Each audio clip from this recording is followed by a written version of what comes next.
Hello. I'm live, right?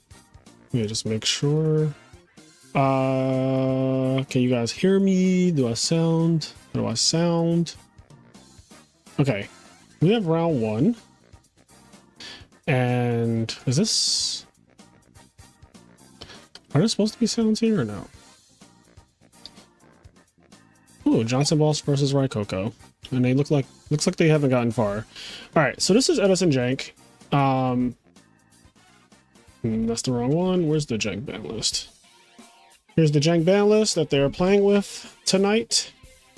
And Ceremonial Beast. Take that away. Why do I not hear sound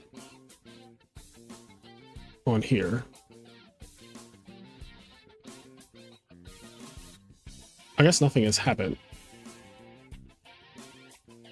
Okay, hopefully the sound isn't messed up on there. Anyway, how's it going, chat? How are you all?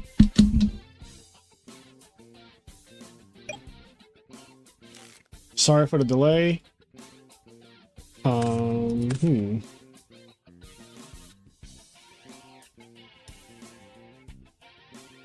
Okay, how many people do we have tonight?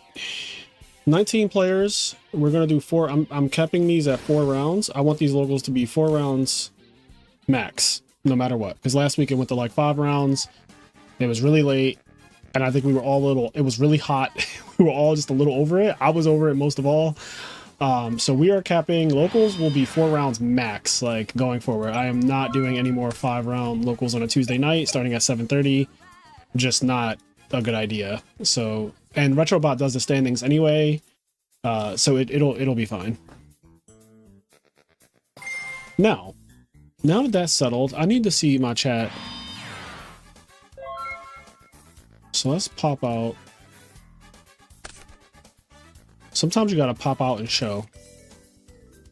In the words of the great Kendrick Lamar, sometimes you just gotta pop out and show. You got the only buy? Nice, Patrick. You are very lucky. Patrick Star with the buys.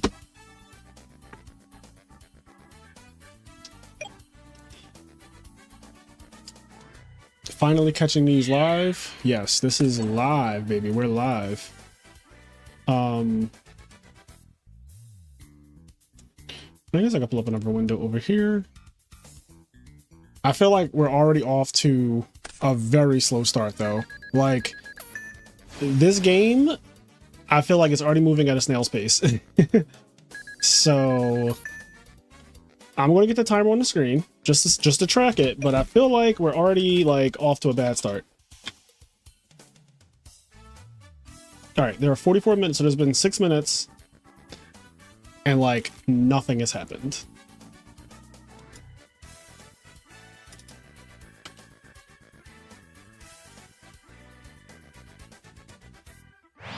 Black-winged Ahmed. What's your effect, Ahmed? Ahmed? What's your effect?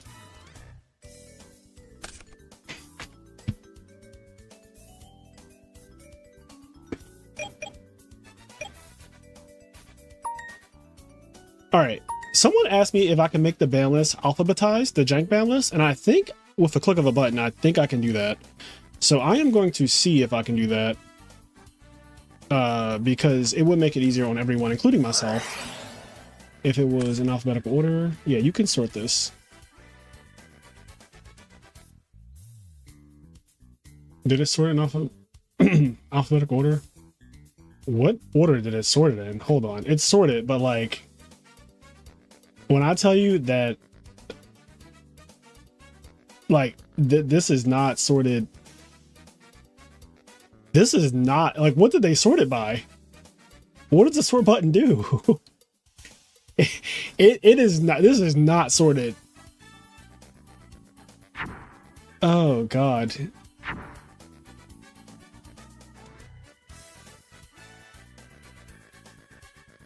Export to basic CSV. I actually wonder, what will that do? Like, will that... Hopefully that does what I want it to do, which is I want it to be a list. Like, if I can get a list of the ban list, like, is this going to give me a list in Excel? Oh, it does. Okay. We do have the ban list in Excel, and it's a list. Honestly, I kind of like it.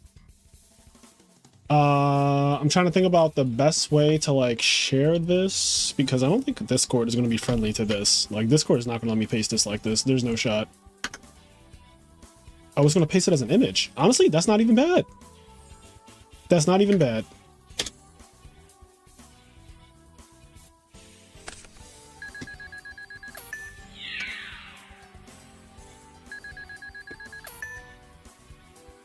We also have the JANK ban list in text format.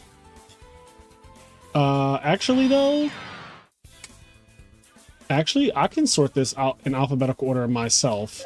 So, is it putting all the things together? It's not. Yo, the way it's sorting, guys, is so fucking random. Red Eyes Darkness Metals first, Archlar Christie is second, Titanial's third, Sky Scourge Nolaris is fourth, the Dark Creator is fifth, Dark Arm Dragon is sixth. I don't know what it's doing. Like, I genuinely have no idea what sorting method they're using, but it's not a good one. So what I'm going to do is I'm going to, in Excel, because obviously in Excel you can just sort things how you want. That's kind of not what I wanted it to do. I want to put one more filter on this. Let's do card type first. So we'll do card type. Okay, now it's Archlar Christia, Arcus, Caius, Celestia, Chaos Force, Dark Arm. Okay, so now we have the ban list in a CSV format that I actually like. Sorry, once I get this done, I'll be more attentive. I just need to upload a file. Put this here. How did I just... Oh, okay. I know what I did. Videos. Pull this up again. Okay.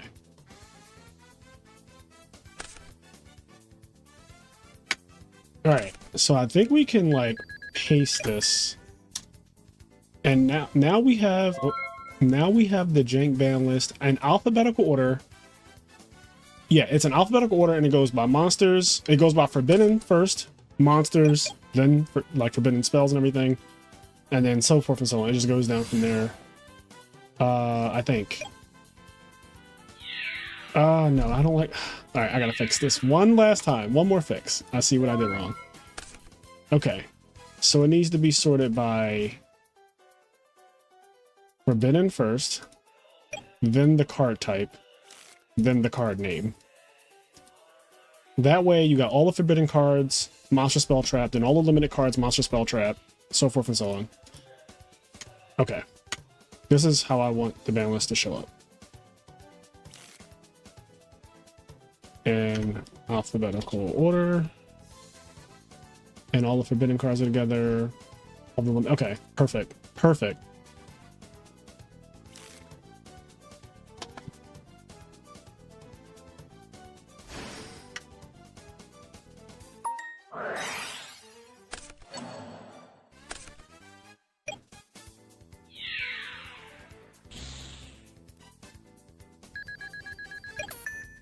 Now, I want to get this ban list. I also want to get this ban list in picture format, alphabetized, but like the website, I don't know what sorting method it's using. It's just not a good one. All right, now let me respond to Black Sanji since his opponent no-showed. No show.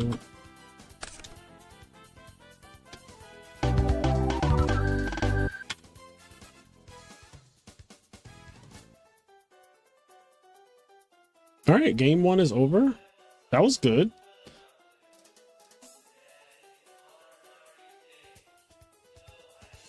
You're a Blackwing player? Yeah, I got it. So my effect is when I would take damage from a card or effect, I place one black feather counter on myself. Once per turn, I can remove one black feather counter and place on my opponent's card to negate its effect. Oh, okay. It's actually not bad. Blackwings could use that. Blackwings definitely, it will make breaking dupe blocks even easier, even though I don't think Blackwings struggle in that regard too much, but you know. Why not make it easier, right? Take it easy on me. I wonder if I can import this ban list now the way I have it. Let me see if that works. If I can import a ban list now that I alphabetized it, I'm so broken if this works. Like if this works. Oh, I don't think they're gonna let me do it though. No, that did not work. That did not. That did not take. Okay, back to square one. I don't understand the sorting method, and why is there not a way to say how you want it sorted? Like, I'm sure some people like things to be sorted by release date. Some people probably like things to be sorted by alphabetical order. Some people might like things sorted by some other convention that is strange, but that's just their preferred convention.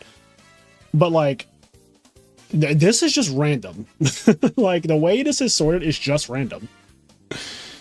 What's up, Red Gadget? How you doing, my guy? I don't like it. I want to flash the ban list real quick again for people to see. You can always pause the stream. Also, the ban list is in the description of this live stream. So like, if you go in the description of the live stream, you can actually just see the JANK ban list. There's a link to it on IMNerd. Just joined. How's the JANK tournament? Any cooking? So far, I haven't seen any cooking, but I've been busy with administrative stuff. Ronak usually... So far, Ronak was the most interesting deck from last week. I don't know if he's playing it again this week, but his deck from last week was insane. Is he even in this tournament? No, Ronak is actually not in his tournament, so he's giving someone else a chance today. Johnson Boss is playing Black Salvo, Tomatoes, Lila. I want to say this, seeing Johnson Boss not playing GBs is one of the weirdest things. It's just like seems so strange. Like I've never seen Johnson Boss play any of these cards in my life, so it just looks really weird. Threading Roar? Nope. Prison. Oh damn, all the prisons gotta go. Everybody has to lose all their prisons. Every prison you got. But yeah, in this jank format, DDV's banned, Trap Dust Shoot's banned, Skill Drain's banned. What else is like toxic cards that Super Rejuvenation's banned.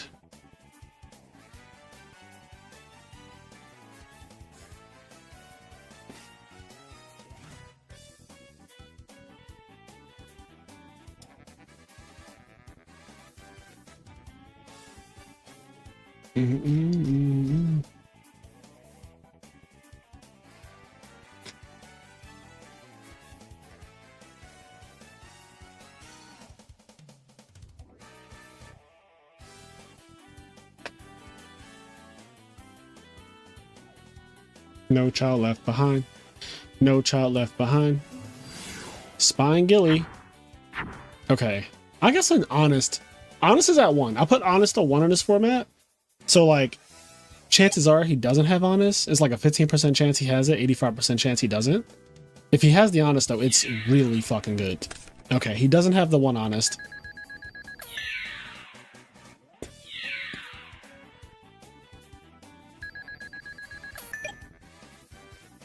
I wonder what Raikoko is playing. That uses Spine Gilman. I mean, Diva's in the format. It's at 2 though. Diva's at 2. But like, there's no Miracle Fusion.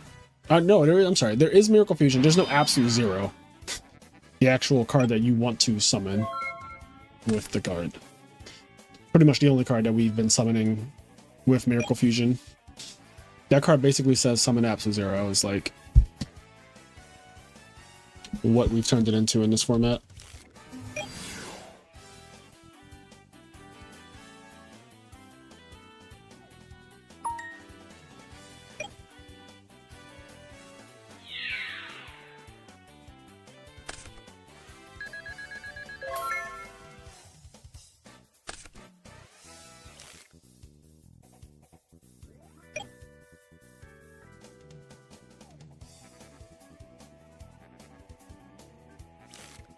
Thunder King. Thunder King is limited to 1.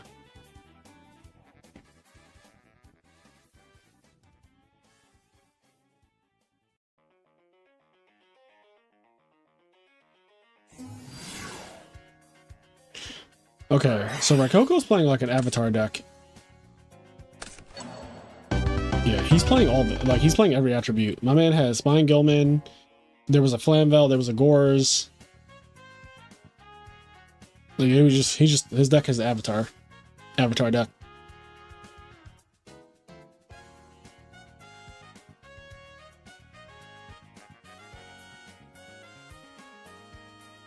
I am gonna wander over to someone else's duel and see what they're up to. Wander over yonder.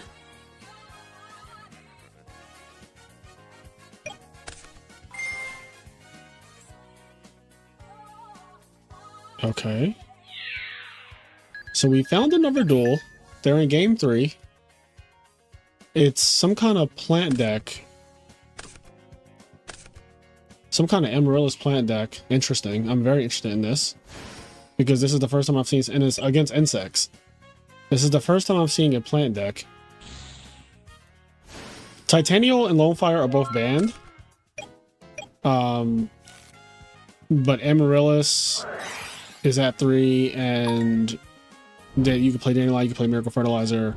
So I'm curious if this plant deck is actually good, because this could be a cook. Plants with no Lonefire, though. No Lonefire, no Titanial.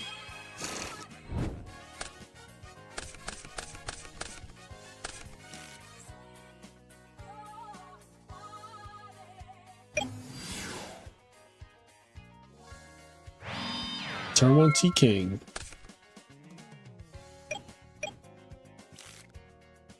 T-King is a lot better in this format because there's no Raikou. But there is like Snow Eater. He is Nobleman shitting. He's shitting on him with these Noblemans. Okay, we're just playing it. We just wanted to see what it was.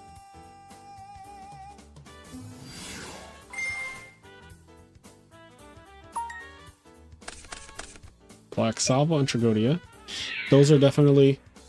Oh, my soundboard's off. Oh no.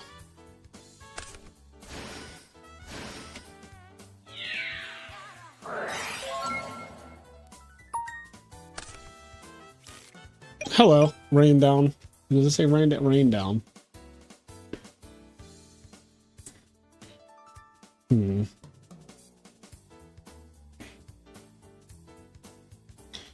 Why would my stream deck not be working?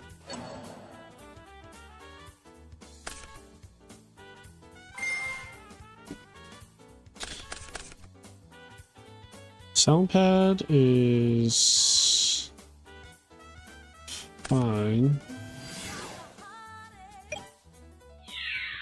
That's okay, so I think it's the stream deck itself.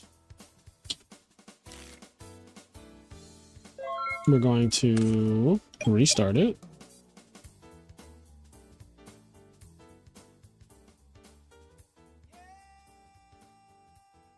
Shit Mills! There we go. We got Shit Mills.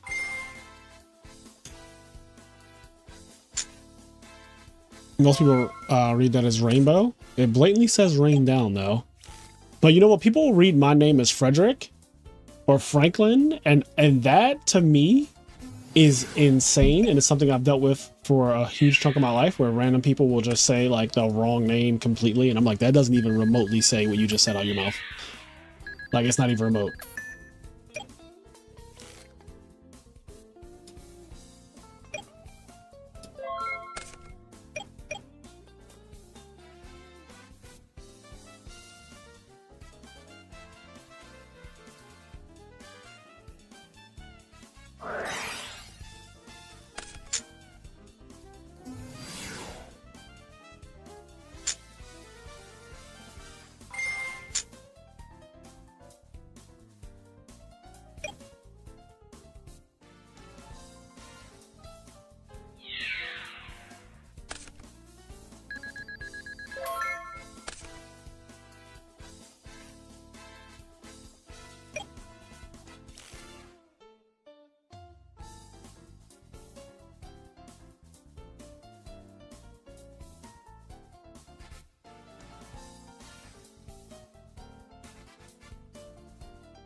Playing Yu-Gi-Oh and not reading correctly seems to go hand in hand. That is very true. People don't be reading out here in this card game for some reason. I don't know if it's like this in other card games. When I played Magic, the Magic players, no, this was in 2010, so it's been a long time.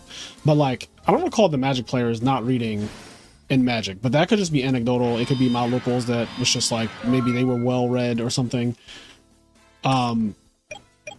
Maybe it's a card game thing in general. Maybe all TCG players just don't read, but I know for a fact Yu-Gi-Oh players don't read.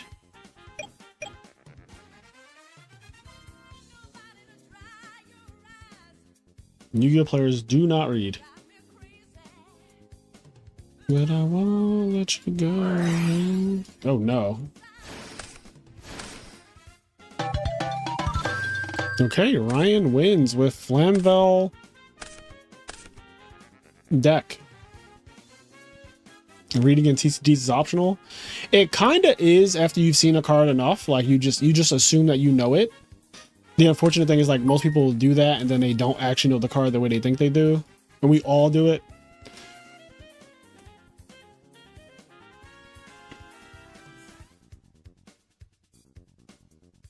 Oppression. Oh, we got an X-Saber deck tonight.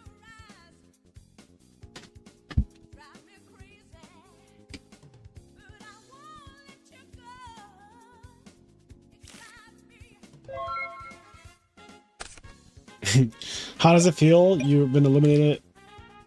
Oh wait, how does it feel you eliminated Mexico? What are you trying to say? Accumulated Fortune takes the most reading skill. Accumulated Fortune is definitely, I think all the cards that say like that weird line about how you can't activate this card if there are multiple cards in the chain with the same name. First of all, why? Like, just why? But I know most people don't know that.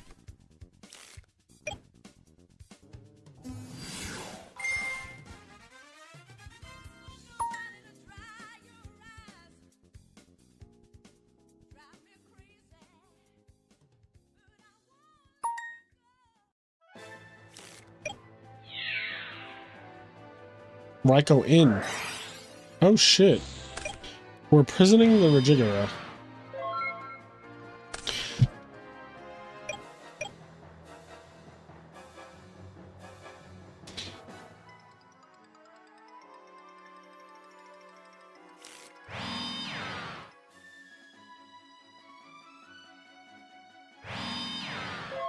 Where is Wicked Warren Beast? We need him. Ragagora is the Stratos of this format. That's... I can't. You know, Gear Frame is legal. You just can't search Fortress.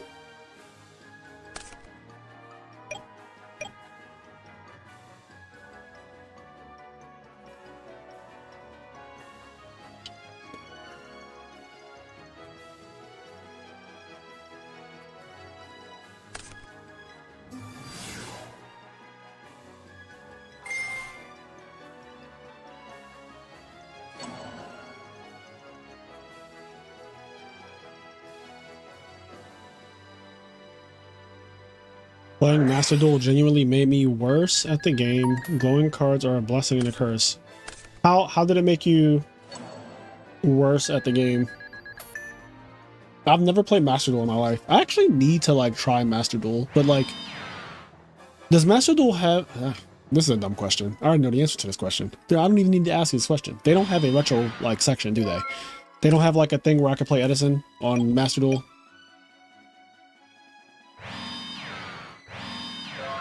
If they had that, I would just be playing Master Duel, right? I think a lot of us would be playing Master Duel. If Master Duel just added Edison, could you imagine? The problem is it wouldn't even be real Edison though. They would make it Edison with all the rulings that modern Yu-Gi-Oh has and all the erratas. So it would be like fake Edison. But honestly, I would still play it. And I would just say this is Edison 2 or Neverson or something along those lines. And it would be fun for content because it would be a different format basically. But it would still be like, it'd be like this JANK format. It'd be as legitimate as this JANK format.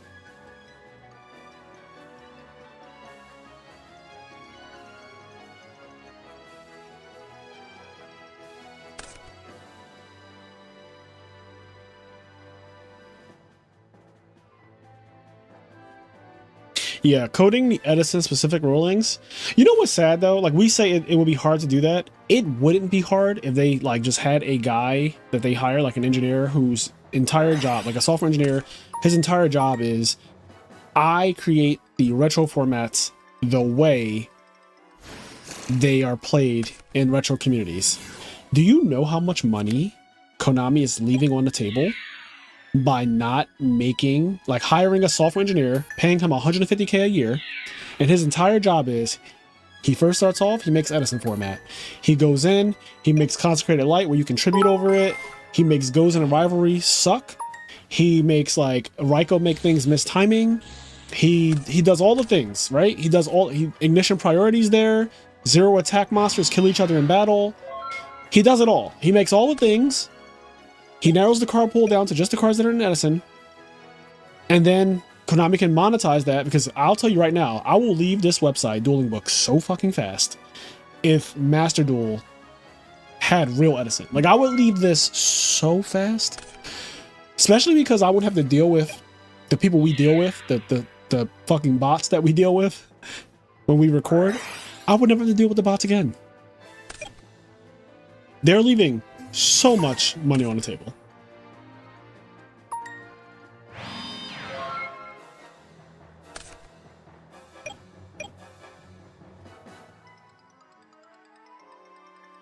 If they did it right, I feel like people will instantly leave DB because of how bad the servers are. Yeah, DB is bad for so many reasons. The people are annoying to deal with. Like, I don't want to interact with my opponent outside of the game, honestly. I want very little communication because the people you interact with on the internet who are anonymous are just assholes a lot of the time. So if I could just like make it where we don't have to talk, I just want to win and move on. Like I'm good with just that. Like I don't need to like go back and forth with you, be called Porco Dio and like any other slur that you can think of while you sit behind a keyboard. Like I'd rather just, yeah, Master Duel has no chat. Exactly. Like I don't need a chat. I really don't need a chat.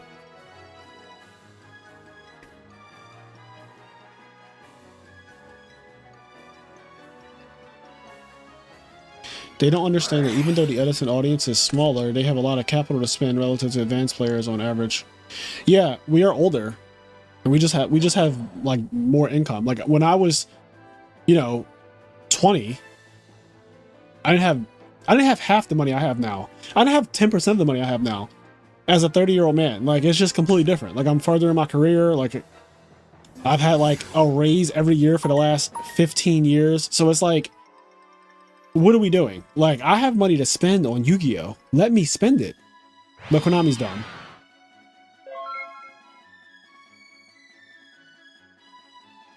Master Duel is best of one. They could change that too. They could just change that too. They could have they could have like best 2 out of 3. They could have best of 1 for people who weirdly want that, which I think is the OCG. They like shit like that. But we would just play real Edison, best 2 out of 3. They give us all, like the software engineer, the guy they pay 150K a year, he just codes in all the rulings. He's like, maybe he even plays Edison. Maybe Edison is also a format that he enjoys. They find that there's a software engineer out there who plays Edison format. He exists. Like he exists in the world. He would not mind a salary of 150K, and his main job is to lead a team that like fucking does Master Duel updates to make it where you could play retro formats. He starts with Edison, he goes to Goats, then he goes to Redo or Hat or whatever, and he just makes all of them. And then they are just monetizing every type of Yu-Gi-Oh! You can imagine. They can put their bullshit Rush Duel there, they can put their bullshit Speed Duel there, they can put traditional format and advanced format, obviously is already there. They do whatever they want. And I would be spending real money on Master Duel to get Edison cards to play the decks. And they could release new rarities, and they could release alternate arts and stuff like that. Like it could be a whole economy. And I think it would cost them 150K. You pay a guy 150K and he can get it done. I know a guy who could get it done. I know a guy. I work with software engineers. Half of the people in my company are software engineers. I know a guy that can get it done.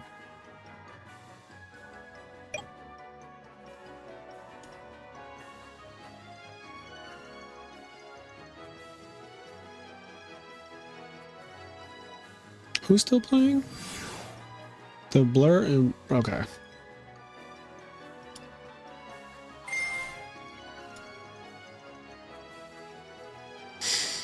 Hmm.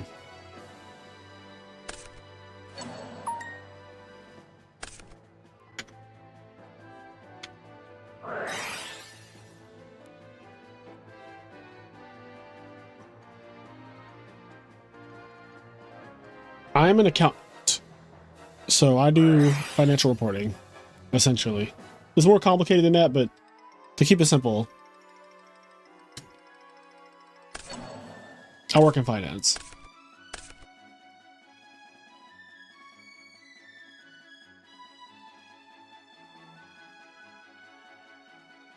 I remember I told somebody that recently, and they asked me if I worked at a bank.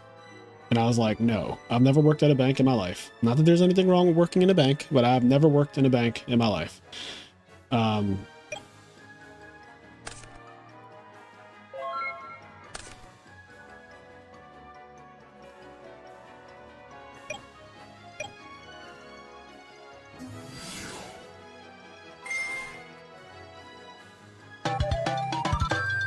Oh, hell no, math. Yeah, my job does have math in it, but honestly, most of the math that we do is done via formulas and stuff like that. So once you create the initial formulas and stuff, you don't really do that much math.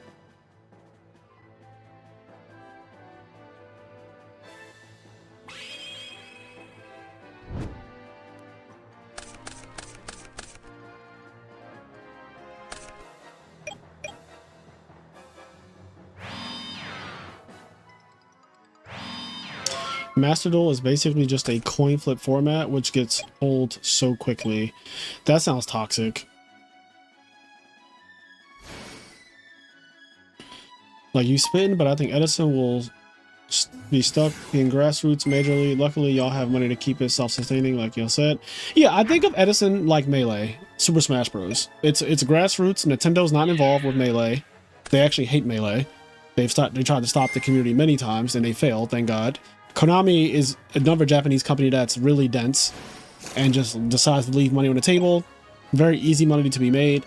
So we get no support from Konami. Nintendo doesn't support Melee. And like, you know, these formats are old as shit. Melee is like 26 years old or something now. This format is 16 years old now. Over 16 years old, actually. And this format is relatively newer. Like, I want to say people really started playing it in 2022, and then it really picked up in 2023, and it's been just growing ever since. I do think Edison, like Melee, just doesn't have a real expiration date or anything, because it's completely dependent on, like, first of all, if you just like playing Yu-Gi-Oh, the same way people just, for whatever reason, and I know some of the reasons, but for whatever reason, if you just like playing Melee, you just play it. Like, you don't care who else is playing it. As long as you can find a small group of people who play it, that's all that matters.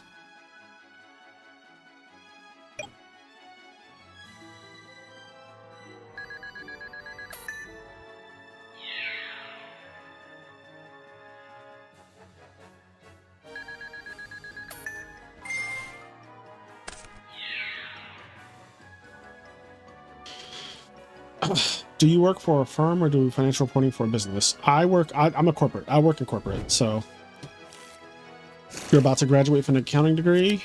Nice, nice. Is it true that AI is not as incorporated into those roles as some might believe?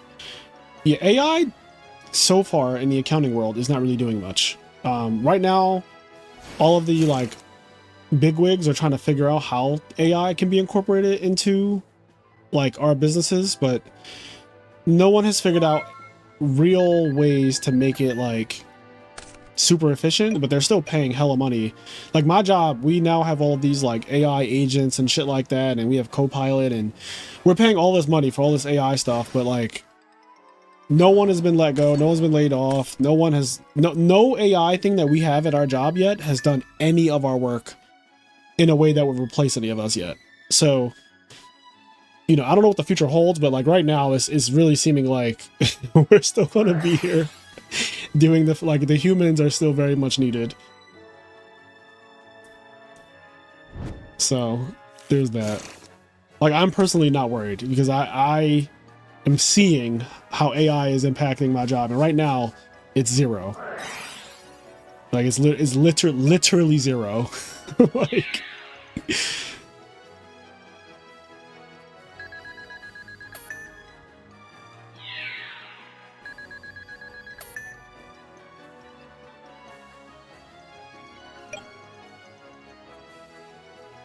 I think I tried dueling Nexus with Stengo one time, and it was really not a good experience because it took forever to find an opponent. I just feel like nobody plays on that, so like you getting a match, it was just really difficult. Also, I genuinely don't think that Yu-Gi-Oh lends itself to automated gameplay. I really do think that, like, now I know Dueling Nexus, if I'm not mistaken, you can toggle on like a manual mode or something similar to it. I do like Yu-Gi-Oh simulators to be manual, but with that, you need a couple things in place so that it can actually function, like judges, and you need like some kind of AFK timer. Oh, it was Omega. There you go. I knew it was one of those things. Honestly, they all kind of suck. Like, they all just kind of suck.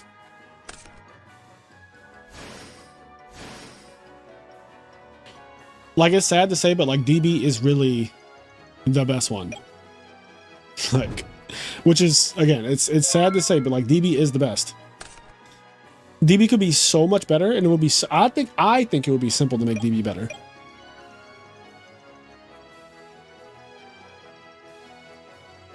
Like, first of all, the things that you can say in the chat should just be moderated, right? Like, that should just be, there should just be auto modding. Like, certain things, if you say them, your account's banned. Like IP ban, like you can start off with like a ban for a week or a month or whatever, and then after that, it's like, okay, you're just IP banned now. What like, they just need to start doing stuff like that. AFK timer, like AFK timer is so easy, so like common sense. Like, why do I have to wait for this guy to click admit defeat if I won the game? And he wants to go AFK because I won. Like, why do I have to deal with that?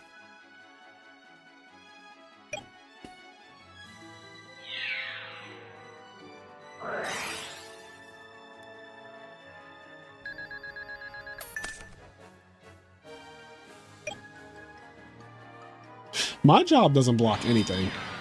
I am scarily allowed to go on any website at my job, which I feel like is bait.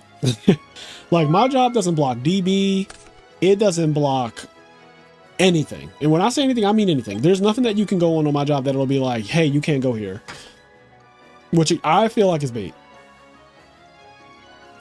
Like, if you're dumb enough to go on something that you have no right going on, whatever happens to you after that is just like, you know, that's on you.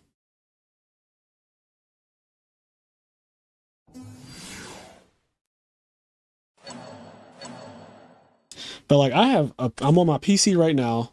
I have like a gaming PC, which is what I use primarily. Then I have a MacBook Pro with an M3 chip, and then I have a gaming PC that has like a 4080 graphics card because I wanted to be able to like travel and play like certain games, which didn't actually end up manifesting because the game that I wanted to travel and play was Monster Hunter Wilds, and I played that game for 1 month, and then it just kind of like fell off massively after that because there was nothing to do. So I kind of just spent like $2,200 to have a gaming PC or gaming laptop that I don't really use.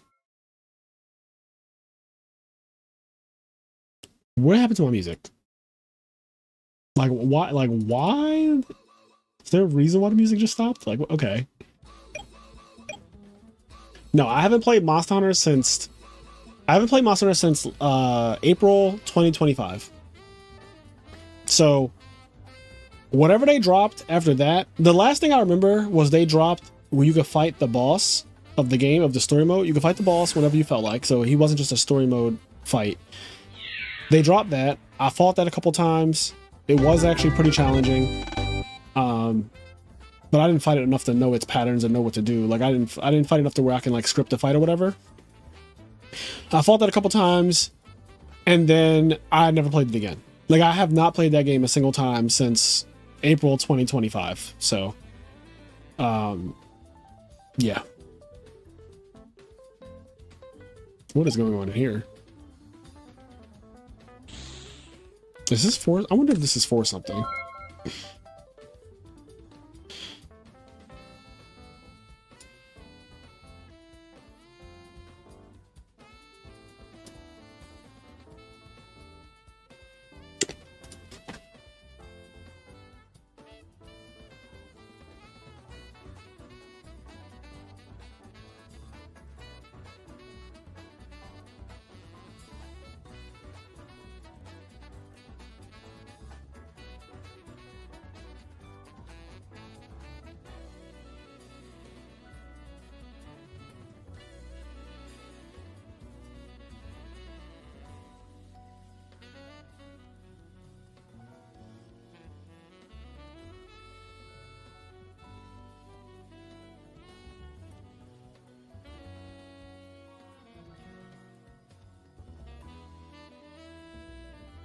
I'm just waiting for them to report.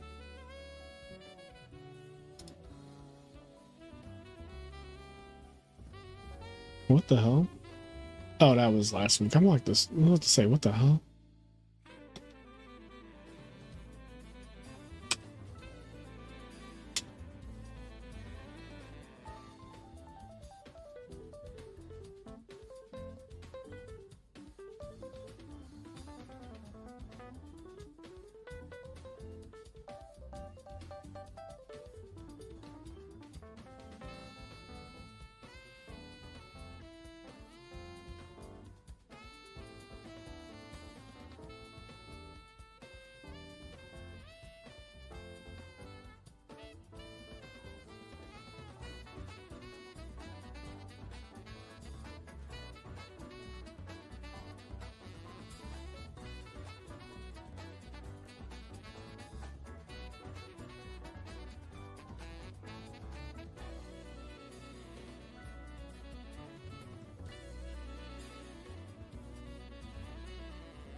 Mm-hmm.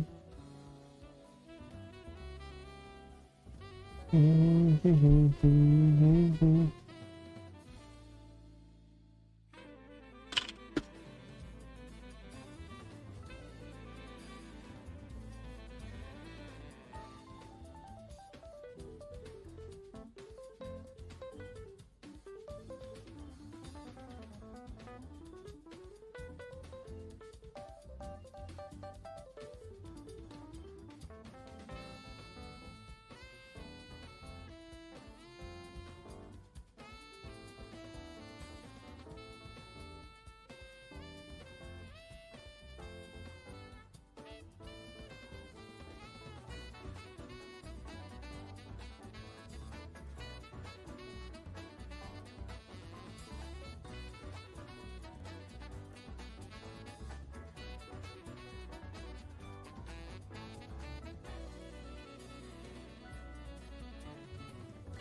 This jank balance is made by me.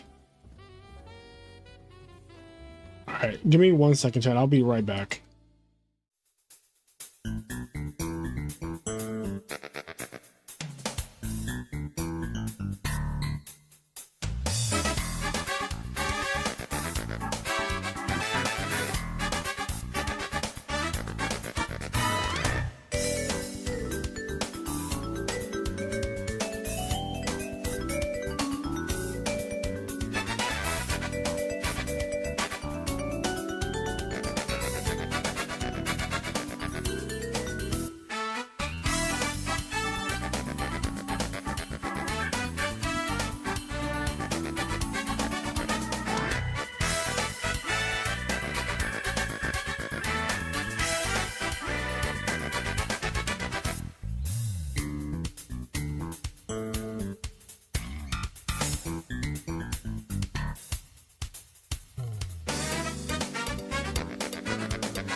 Okay.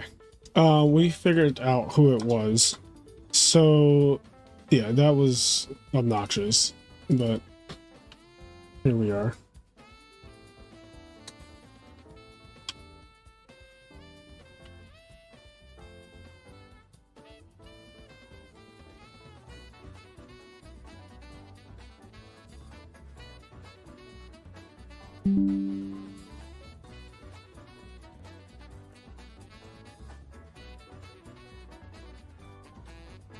All right.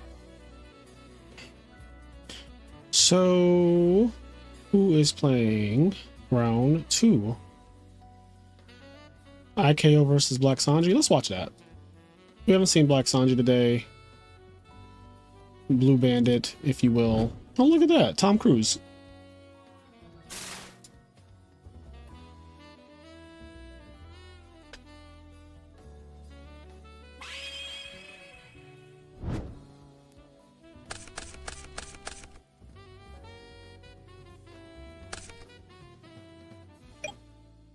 Did anyone watch Egypt get screwed over earlier today? What happened for the Egypt team?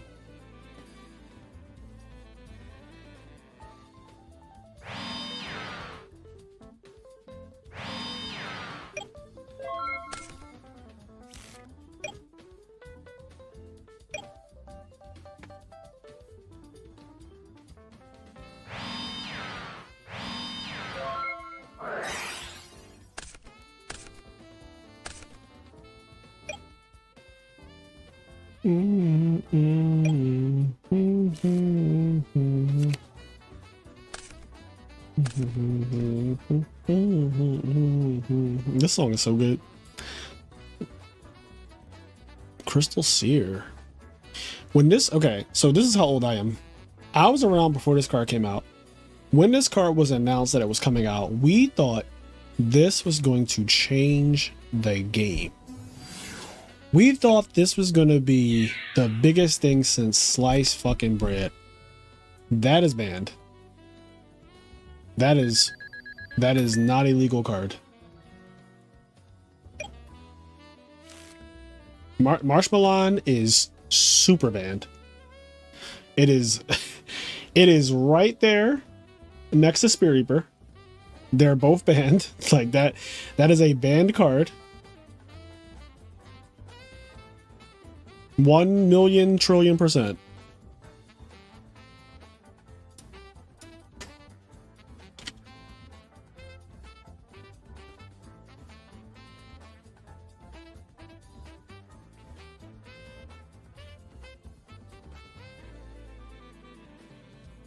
Yeah, that like that card is Marshmallow is banned. It got banned this format. If it wasn't for the meddling kids. Yeah, that card is like OD banned. Because it's just like very hard to deal with. So I'm gonna go watch another game. He gets DQ'd. All right, let's watch this one. We got some X-Saber gameplay again.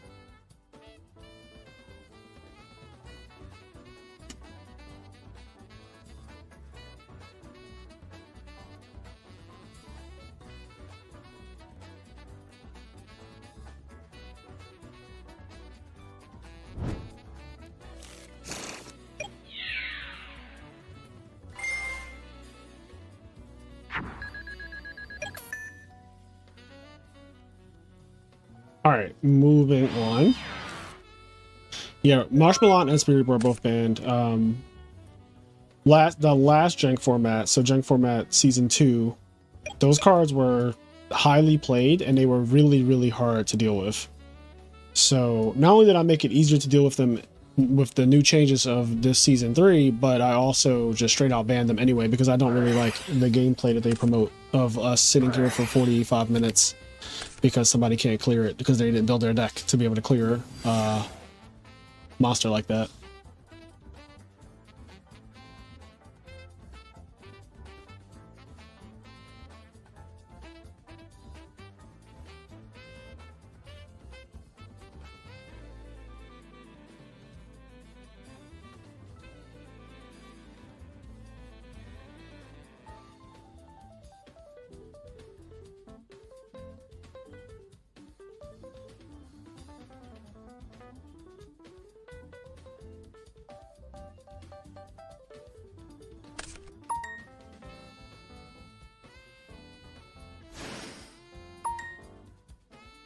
Brionac.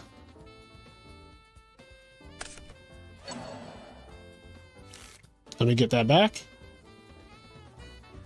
How did that get faced? What happened in this duel? That was a cute little play. It's rare you see Brio return your own set monster that's on your opponent's side of the field. That is such a random interaction.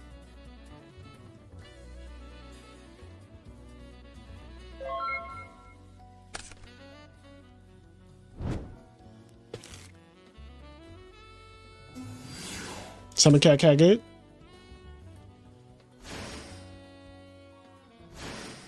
Fucking Wicked Worm Beast, bro. Wicked Worm Beast.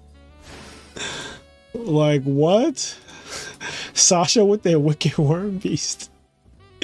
Yo, that is hilarious. You've never seen Wicked Worm Beast played in Edison. Do not fucking lie to me, chat. Do not lie to me. You've never seen Wicked Worm. You might never have seen Wicked Worm Beast played, period. If you're as old as I am, I've seen this card played. Thank you for the $10, Black Sanji. Mar Band is sad. Should have skimmed my deck better. Yeah, no, the Marshmallow had to go. Marshmallow and Reaper are gone.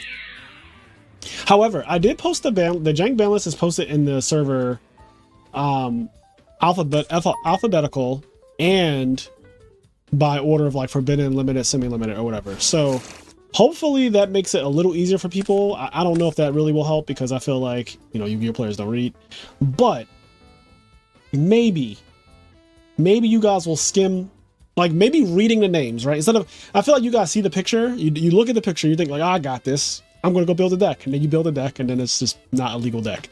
But if you skim the ban list, right?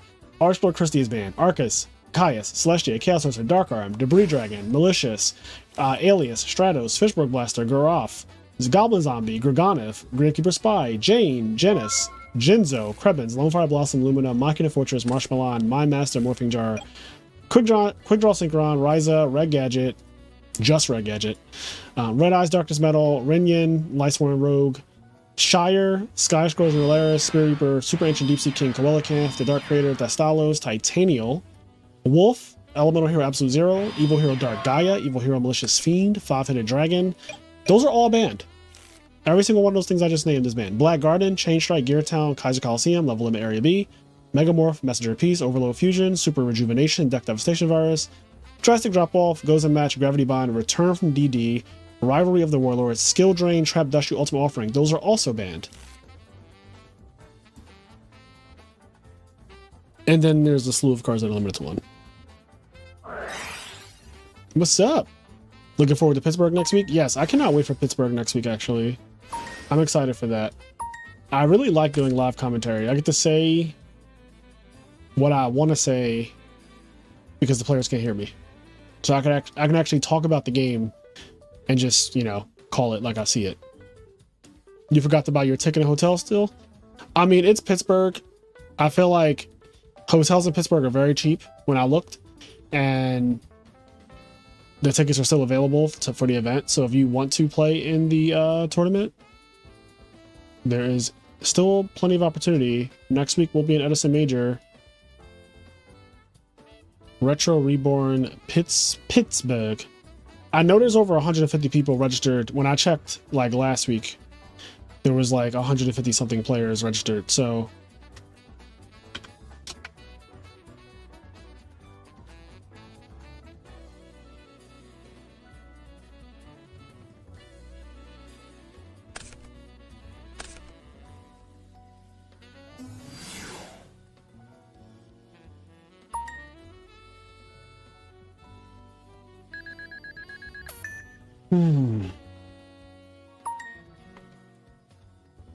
Light and darkness.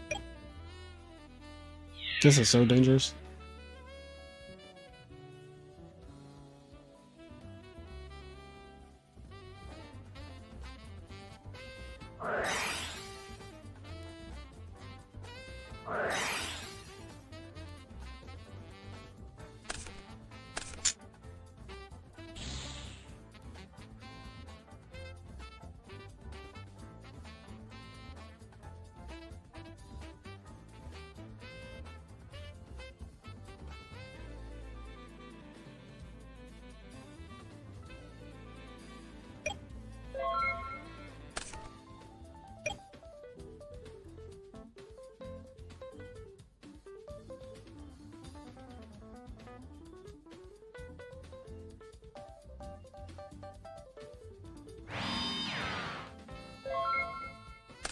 Yu-Gi-Oh players don't read. I mean, I think it's TCG players don't read, honestly.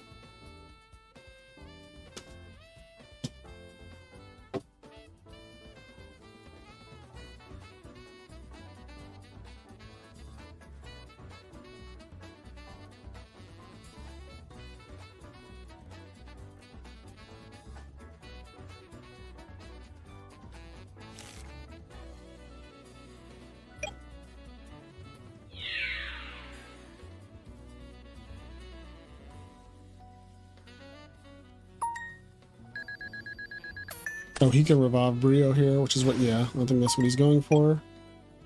Brio can clear the Yugioh. What's also cool about this play is that, like, that happened in damage step, so you can't bottomless this Brionic or anything like that.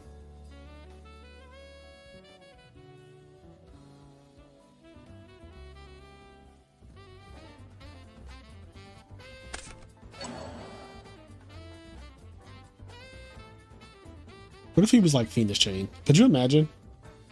Could you fucking imagine if he was like Fiendish Chain right now? I think Fiendish Chain is actually good in this format. I want to say.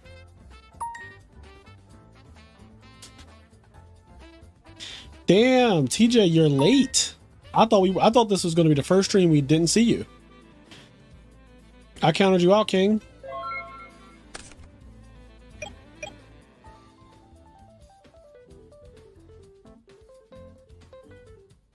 What kind of jank have we seen? X-Sabers today are the big storyline going on. X-Sabers are the...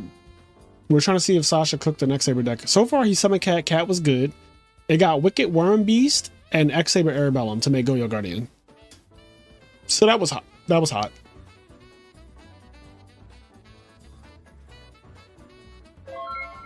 Little Gothams action. We haven't seen Gothams hit the field yet. Gotham's emergency call is limited to 1 because I'm not crazy. Like, that card is just... That card is just broken as fuck.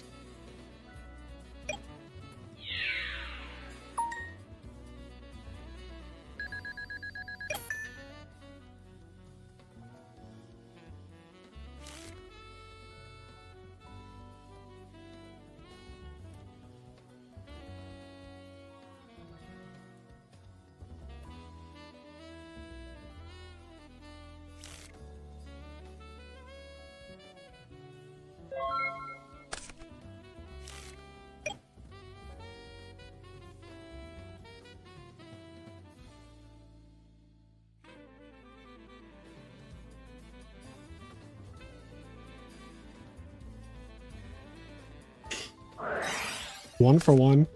Okay, we're getting X-Saber Ragagura. Oh no, okay, Cyber Valley, did not see that coming. Mind Control the Brio. We're gonna draw 2. That's a pretty good play. Do I play chess? No. This has come up multiple times in the last month. I have never played chess in my life. However, one of my favorite shows of all time is actually The Queen's Gambit. Some of my top 10 TV shows I've ever seen. And I've never played a game of chess in my life. Isn't that crazy? The Queen's Gambit, I love it because you actually don't need to know how to play chess at all to watch the show and enjoy it. I imagine it's a little better if you do, but like it is a tier 0 show for me without ever having played chess in my life.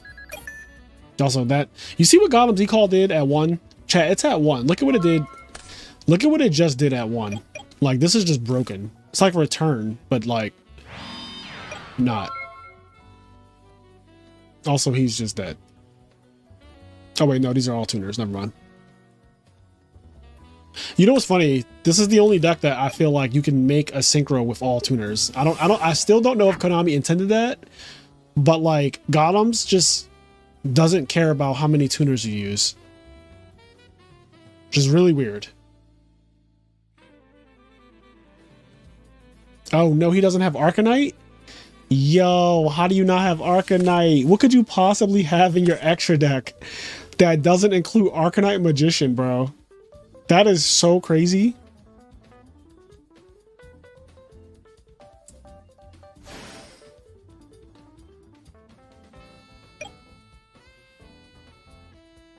This is hella awkward. Yeah, we're not going to have full Helm Knight attack face down?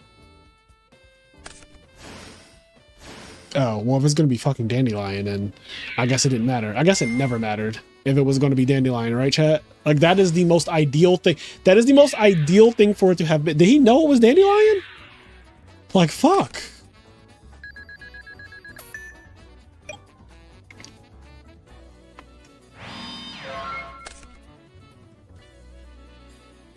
Bro needs Dark Hole.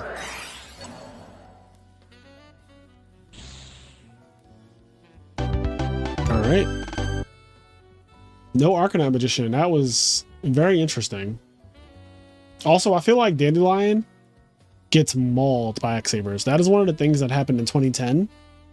Like, X-Sabers was really strong in 2010, that whole year. And plants were also really strong in 2010. Also 2011, same thing. Like, X-Sabers were really strong, and then plants were really strong in 2011 as well. And like, full Helm Knight against Dandelion and its tokens is just broken.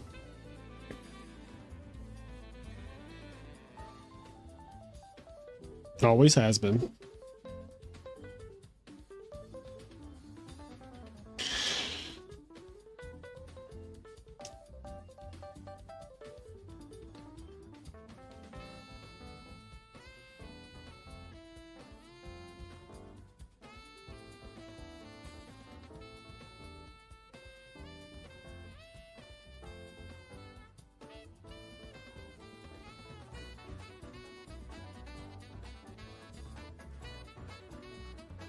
I'll actually be in Chicago this weekend for a tournament. There's the TGS monthly, the thing that Sizzle always streams on his channel. I'll be at that monthly this month. This is my first time attending a Chicago monthly. So me and Gary, who are Philadelphia natives, we'll be flying out to Chicago to spend the weekend with the Chicago baby people. Chicago baby. So it should be fun. Get a tournament, get some good food. Oh, I get to go to Portillo's or whatever that place is called again. If Pitt wasn't the week after, I probably would have tried to go to the Chicago monthly. Yeah, I'm going to the Chicago monthly this week, and then I'm going to Pittsburgh next week.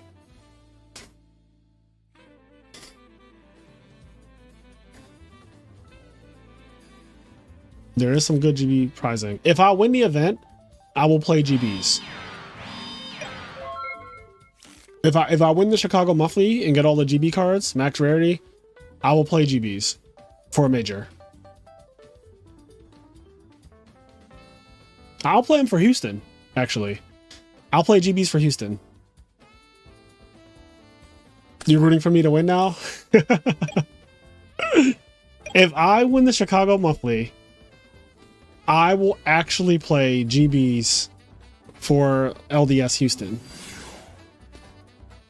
I swear it. By the old gods and the new.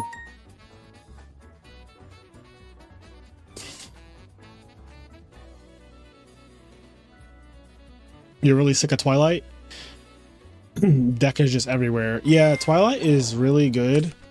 And it's really fun for people who are nostalgic about Edison format, I think. So, and Twilight, like, I don't think it's the best deck or anything like that, obviously, but it is a deck that I feel like everyone has the same matchup against. Like, everyone has the same matchup against Twilight. It's like, did they draw ignorantly? Yes, you lose. No, you win. And that's kind of like, it kind of gives me that GB feeling of like hand comparisons almost. Yeah, a really good deck if you're not the greatest but want to win. I agree. If you're not that good, but you're like solid and lucky, most importantly, I think that deck is really good for you.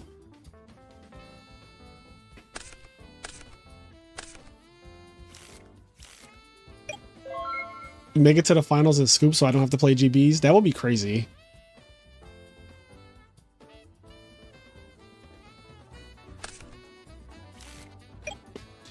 I feel conflicted. I want you to do well because you're my boy, but I don't want you to be subjected to that kind of punishment and have to play GBs. Me playing GBs in a major, like flying out to play GBs, would be so crazy.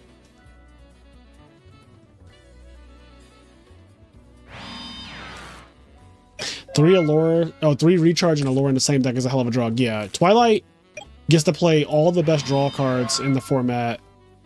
Like, Recharge is like the best draw card.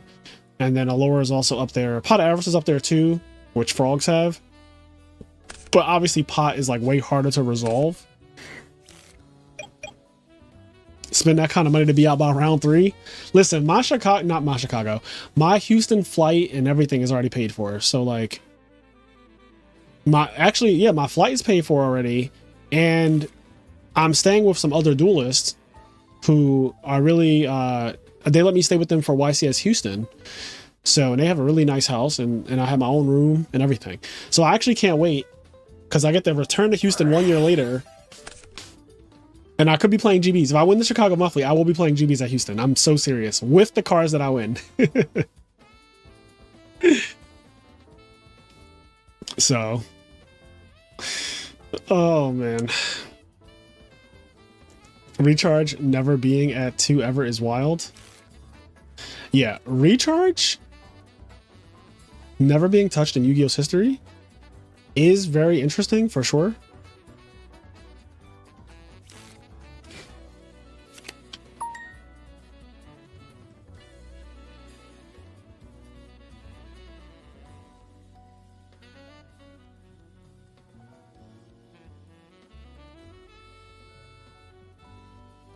Dog, my locals is over 50% Lightsworn / Twilight. It should legit got me contemplating adding Soul Release, and I never have.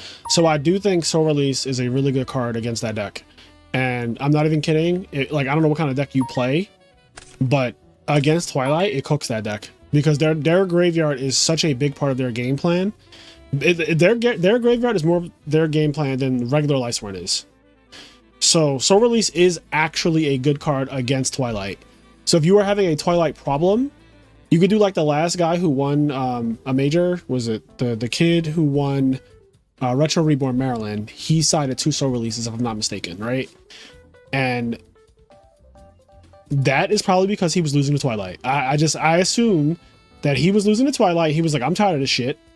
And he just, because like, why else would you be siding 2 Soul Releases? Like, there's no reason to do that. I'm going to pull up his deck list. I'm like fairly certain Montashir.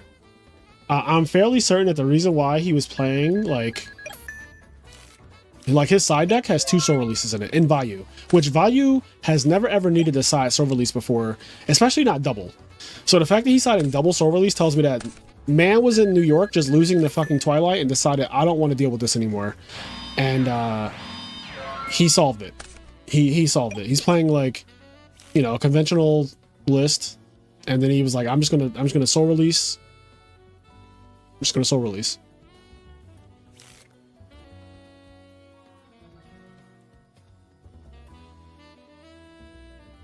He actually has a really aggressive side deck against it now that I look at this. So he could put in DD Crow, which I think is good against Twilight as well, because they play Monster Incarnation, and like, it just, obviously it's just naturally good. They play Plague Spreader Zombie. They're not siding out Plague Spreader Zombie. Kaiku is really good against Twilight for obvious reasons. Lightning Vortex is really good against Twilight. Soul Release ×2 is really good against Twilight. Starlight Rogue can be really good against Twilight. Obviously they're playing heavy and JD, Reincarnation, Get Back JD, like, you know the vibes. They also randomly be playing Mirror Force. So, I mean, yeah, his side deck is really good against Twilight.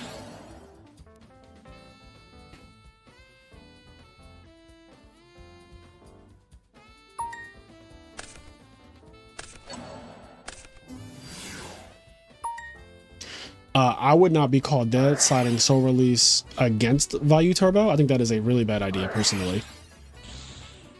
I think if you want to decide a banished card against Vayu Turbo, it should just be DD Crow. DD Crow can be chained to Plague Spreader Zombie, which is ruinous. It's one of the most ruinous things that could happen. I'd even sooner advocate for Transmigration Prophecy than Soul Release against Vayu. Like, I do not think you should be siding Soul Release against Vayu Turbo.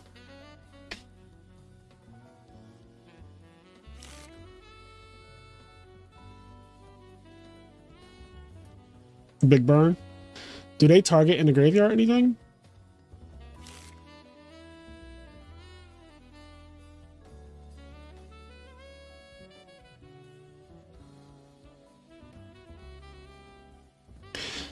So I know Big Burn banishes the whole graveyard, but they have to target something in the graveyard, right? Is that how it works? I forget how it works. Like the activation condition on that card is not. Oh, value targets? Oh shit.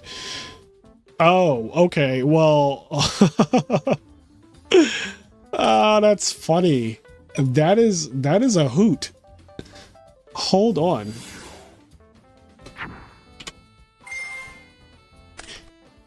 You can only activate this card when your opponent activates a card that targets a monster in the graveyard. Remove from play all monsters in both players' graveyards. That is funny. It does eat your own graveyard, so that is niche. But that is actually like... Yeah, that's actually funny. That's a funny card. Yeah, Froggo 2K. I would not want to play against Big Burn. That is hilarious. That is actually hilarious. That is like I did not know. First of all, I forgot that value targets because that's just okay. Like that's just random, but go off. Yeah, the fact that you can Big Burn value effect, it is still niche. Like it's still a niche thing, but because like what deck are you playing where you don't use your own graveyard is the other thing.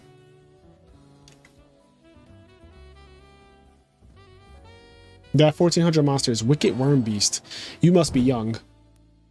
If you've never seen Wicked Worm Beast, you must be young. See, I was born in like, I'm a 90s baby, so.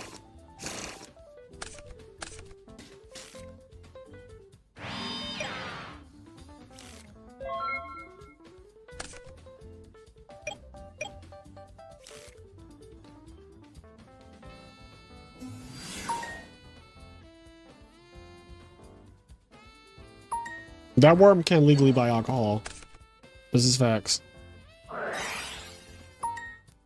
Ooh, light my fire. Light my fire. Rekindle me, baby. Double level 8. Eat it up. Yum, yum, yum. Rekindling good. Rekindling yum. Good. Eat it up. Yum. Okay, I'm going to stop stimming now. You're 21. You know what? So I don't know, you know, you say you're 21, I'm going to take your word for it. But you being 21 actually explains so much.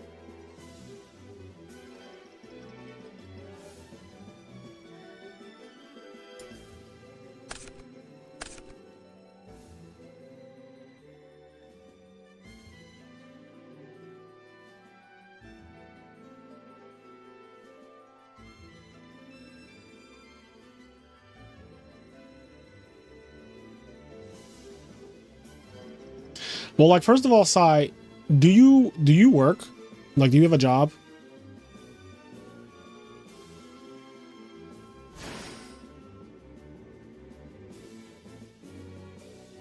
The tenacity of posting a new deck every day definitely reaches 21. Exactly.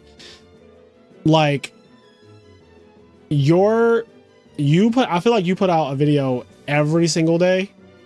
Like, I feel like every single day I see in my self-promotion channel, like, oh, it's just Sai posting again. And I feel like only someone your age could be doing that. Like, either you don't work like a, you know, like a real job, or you're a student. But like, it makes so much sense that you're 21.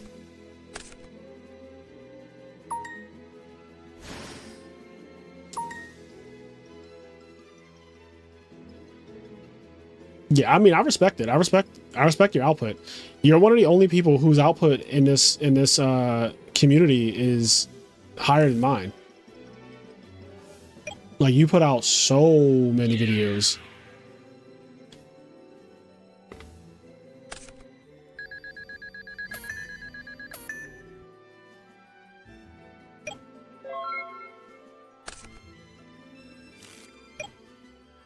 Early 20s difference. Oh, see, I didn't know about the live streams. Oh, he's positive too? See, that's the opposite of me. I'm negative. Sai's like anti me. He's like the anti-Fraser because I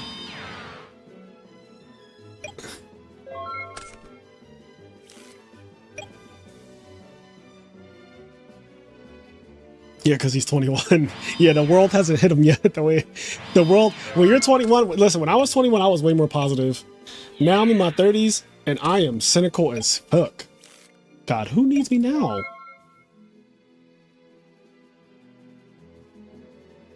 Oh, okay. He just wants to be dropped.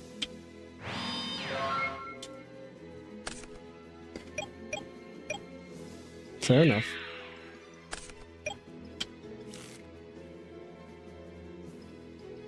I hope people know prizing is going out the top 2 this week. So, I mean, a lot of people have dropped. I guess there's still, okay, there's still like 11 people left, but yeah, 25 the first and 15 for second. According to some of the comments, I'm rude and condescending. Okay, but here's the thing. You can't take the comments seriously. People in the comment section, a lot of them are just haters. And it's really weird because, like, I'll never understand why people who don't like you watch your content. But it is a mental illness. I talk about this pretty often because I think that there's genuinely an epidemic of people who hate watch things. And they don't understand that, like, by them watching it and engaging with it, by leaving comments, they are promoting the thing that they don't like, which is so strange to me. Like, the things that I don't like, I do not indulge in. I do not go to, like, Taylor Swift's YouTube channel and leave comments. I don't do that. Like, why would I do that? But, like, for some reason, people, like, find things that they don't like and they comment on them and they engage with them. And it's like, what is going on? Like, why are you doing that? There are better things you could be doing with your time.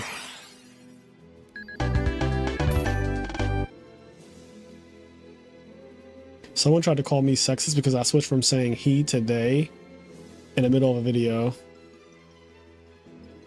Yes, like you listen, one of the things I learned very early on in life, not even just on YouTube, but in life, is start using the block button.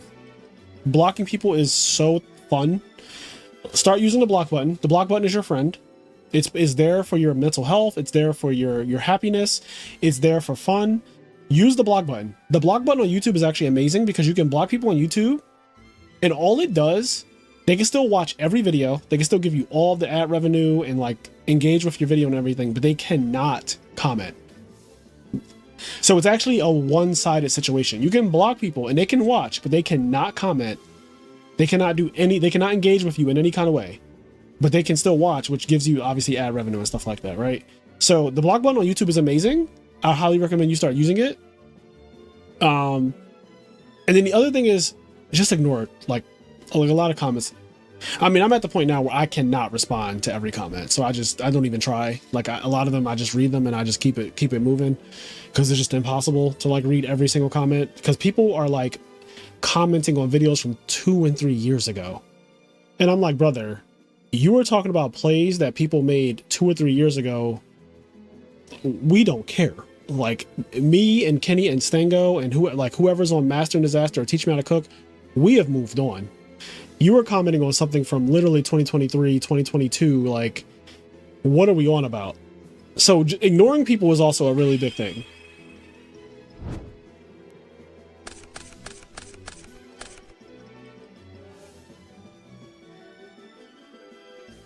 But yeah, get into that block button and also just start ignoring people. It helps a lot.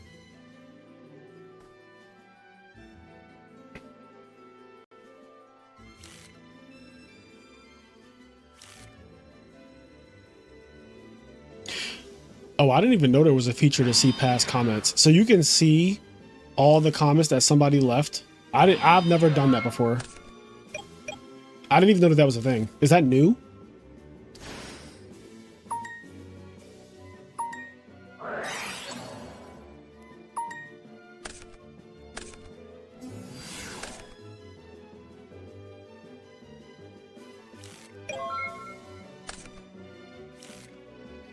Oh, it's on the phone.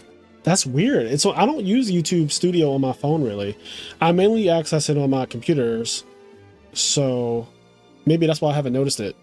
But honestly, I don't need to look at your history of comments to block you. if I look at your history, if I look at your comment currently and I don't like what you're saying, I just block you. Like if you're just saying something to be inflammatory or degrading of me or whatever, they'll just block you. It's not even, I don't even think about it. Like I don't need to see a list of like you making derogatory or inflammatory comments to be like, oh, let me block this guy now. It's like, no, I don't like what you said right now. Fuck you today. Like not yesterday, not for what you did 2 weeks ago. Fuck you now, today. Like we do not have to see history. There's no like 3-strike rule with me. Like a lot of people are one and done.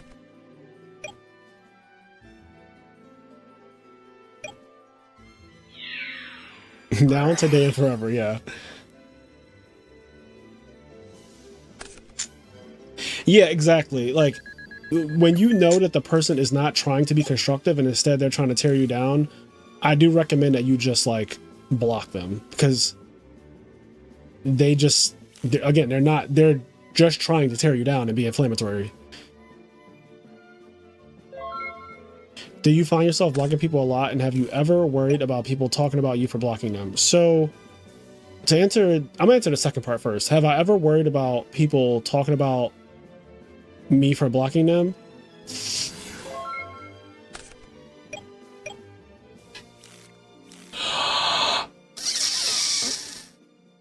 Fuck no.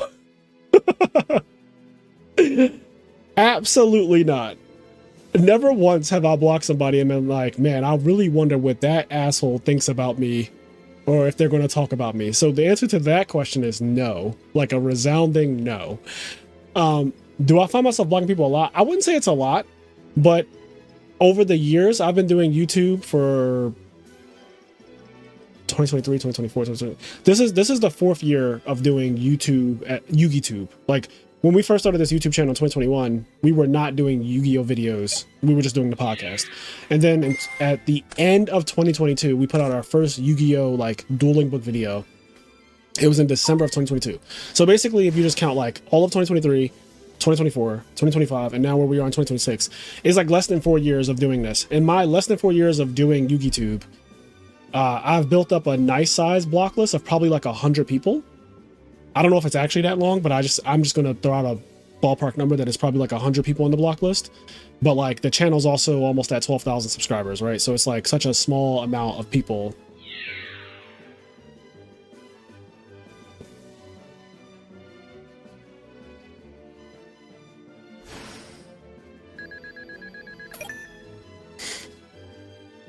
What, you 719, you worry about people talking about you for blocking them? You just have to realize that like what people think of you is none of your business. Like they're just not important. Like I cannot stress myself out about what other people think of me, because oftentimes people project their own insecurities. A lot of people are unfortunately insecure, especially in games like this, like in the video game community, in any kind of gaming community. A lot of people are insecure because they're not at the skill level that they think they are. They don't have the accomplishments that they think they should. And so they project like their own, you know, frustrations with the game or with their life and stuff like that onto other people. And being an anonymous person on the internet allows them to like do that with basically impunity, but not on my channel. You can do that on you cannot do that here. So you just have to acknowledge that like a lot of humans are just upset with their life. Like they're not happy people, and you can't really change that either. Arcanite would be amazing here, Sasha. The fact that you don't have Arcanite is blowing me. But yeah, like I mean, again, I'm way older than you, right? You are 21. So I'm way older than you, and over the course of my life, I've just learned to just like not really care about people's like weird insecurities that they try to project. Like people say some really weird things trying to project onto you, and it's just like I just don't accept. And life is much easier that way. Like I have a lot of self-confidence, I have high self-esteem, and I also have thick skin. So like I'm like the worst kind of person to try to talk shit to or whatever, because it really doesn't go anywhere. Like there's nothing you can really say that'll like you can't hurt my feelings. you can't make me change the way I feel about me. Like, I'm just so far, like, I'm not a teenage boy. Like, I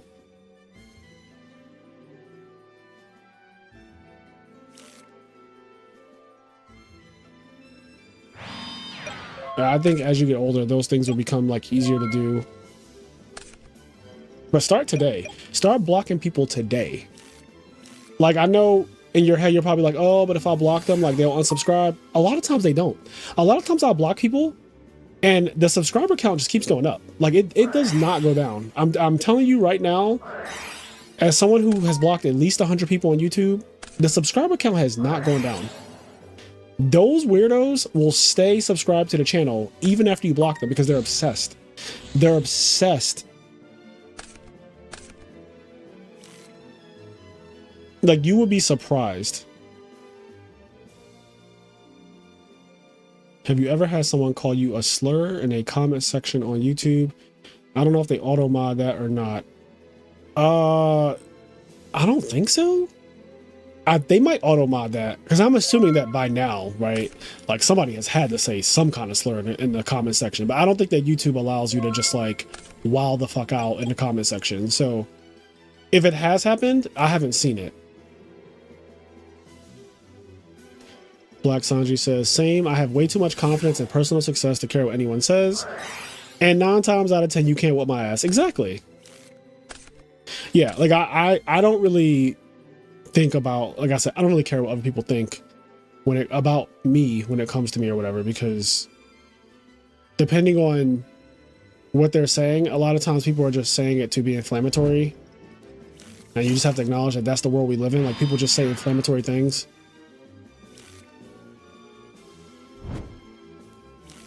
I also grew up in like the Xbox 360 days. I grew up in the early internet, you know, where you could just say anything with impunity.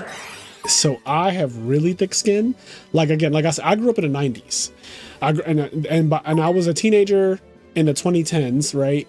So my skin is thick. Like, I've been called everything under the sun. You really cannot say anything to me that will make me feel any kind of way. Right. What Morph said is really true here. Morph said, I don't care how good you are.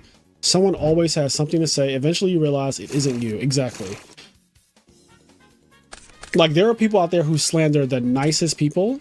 Like, if somebody's great at something and they're also super nice and humble, there are still people, like many of them too, who will hate on that person for no reason. Like, for no reason, with no evidence of anything or anything. Like, they just like hate on them. So if that's the case, you just have to realize, like, live your life. You cannot please everybody. That is like the ultimate lesson. You cannot, when they say, like, I know it's cliche, you cannot please everyone. You cannot make everyone happy. You also cannot make everyone like you. Everyone's not going to like you. And some people don't have to have a reason to not like you either. Some people will not like you in an illogical way or for a lot illogical reasons. And again, that's none of your business. Like, some people just won't like you.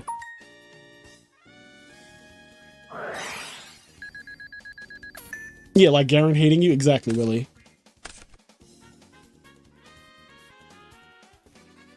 Yeah, I thought it might hurt my growth, but I appreciate the advice.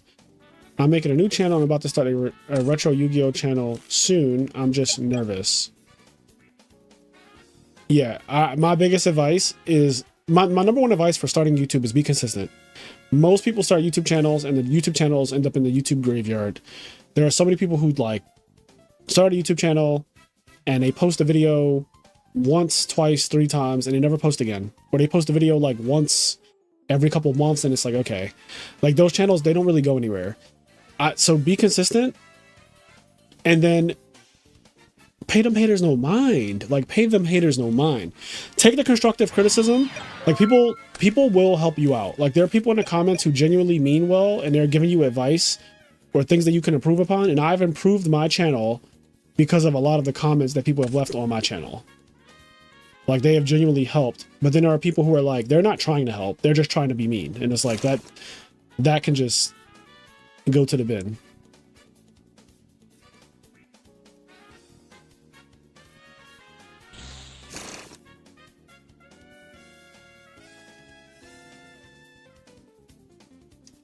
Yeah, Sai is like the most consistent, I feel like right now, out of like everybody in terms of putting out videos. Like I don't know anyone who has that output right now. Like Keegan used to be that way, Carpath used to be that way, I used to be that way, where we were basically doing a video every day.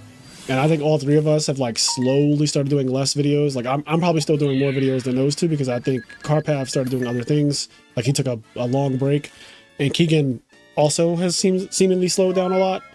So, but like to have an output of almost a video every single day is like really tough. But in the beginning, I do think that that's a good idea in the beginning, and that's what I did in the beginning is like a video almost every day, if not every day.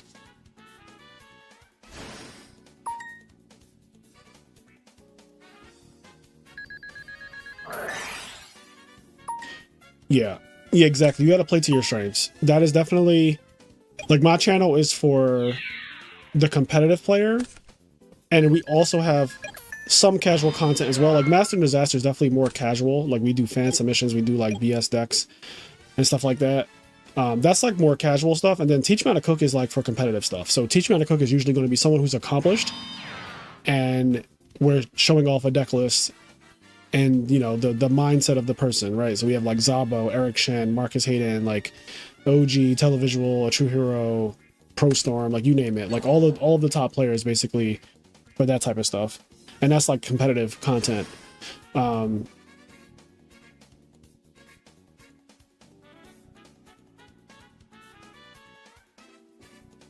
then like my newest series, like the Nerd Side chats, I really like that series. I plan to do more of those. I could actually do those every single day if I wanted to. Like I could do that every day because I just talk a lot, as you guys know. Like I just talk. But yeah, you got to play to your strengths. So people know me for being like a top Yu-Gi-Oh player. So I lean into like, because I'm competitive minded, right? So like that's just how my brain thinks about this game naturally. And I've grown in the last couple of years in terms of like being able to switch my brain into like a more casual idea or mindset. When I was younger, casual stuff was repulsive to me. Like I could not even imagine like casual decks or like playing for like fun and stuff like that. Like to me, it's like winning is fun. I'm not playing a deck if it doesn't win, because to me, like winning is the fun. Now, because you know I'm a content creator and I'm a different part of my life, and I've already accomplished enough in this game to be happy. So it's like I can appreciate casual stuff. Like genuinely, one of the funnest videos I've done is like us playing Grand Convergence Macro Stun. Like that shit was fun.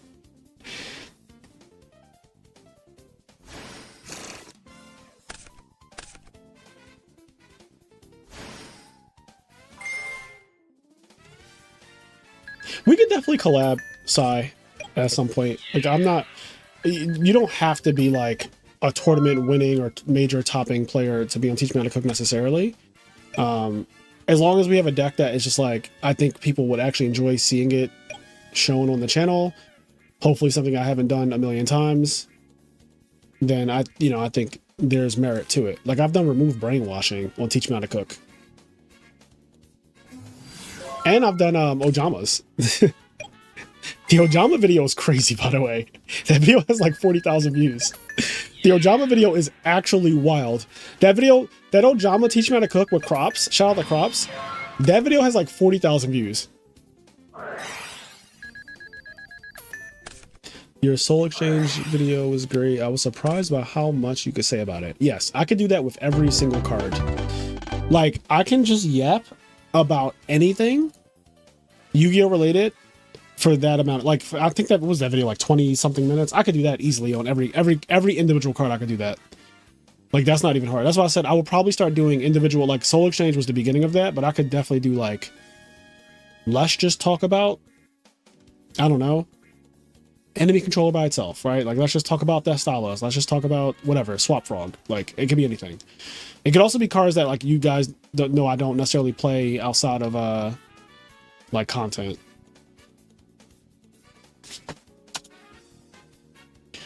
All right, round 3.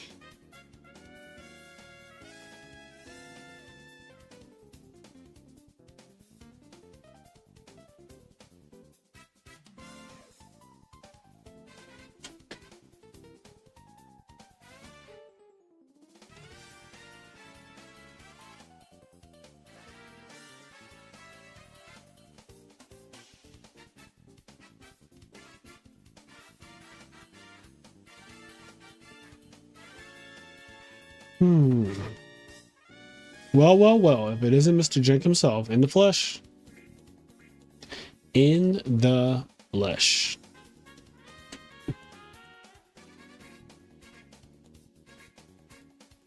God Emperor Jamal.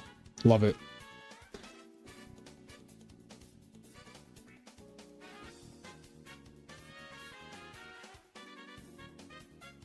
I want to meet a white Jamal. Like, I've met a lot of black Jamals, obviously. I'm pretty sure every Jamal I've ever met is black, but like, I want to meet a white one. Like, there has to be at least one white Jamal in the world, right? You work with a white Jamal? That had to be insane. Like, it just, like, that just had to be insane.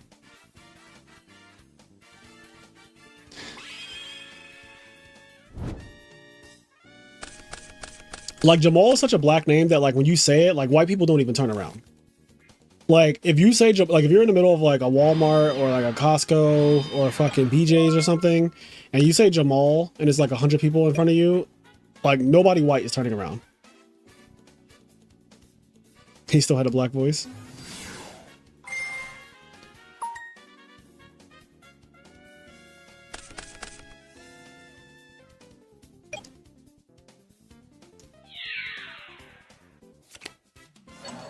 Oh, Card Trooper versus Snowman Eater.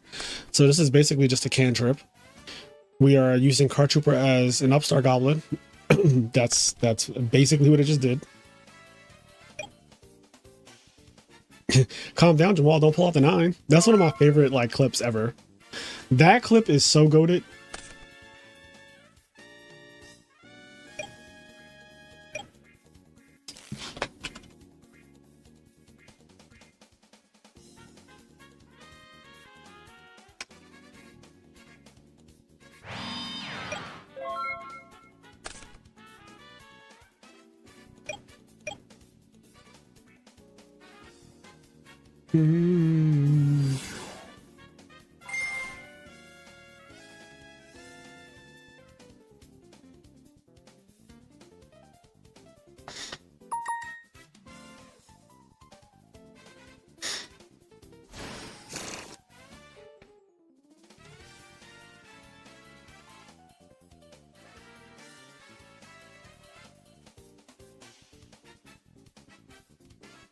Would y'all consider cereal a meal or a snack?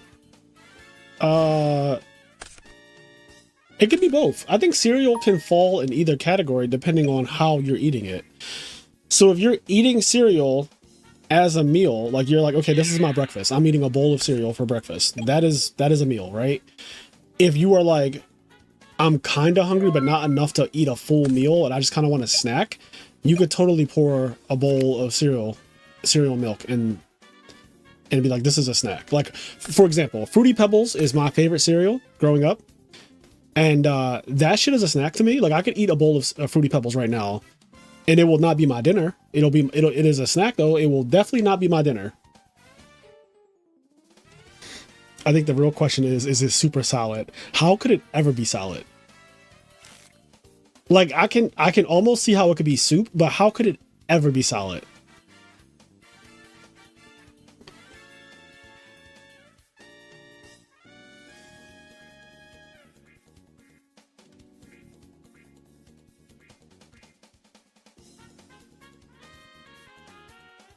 Didn't people used to say that like a Pop-Tart was a sandwich or something like that? Which one of those things that it was something weird that people said was a sandwich, and it's like certainly not a sandwich, but because it's like something in between two things, it was like, this is a sandwich. It's like, okay. A hot dog?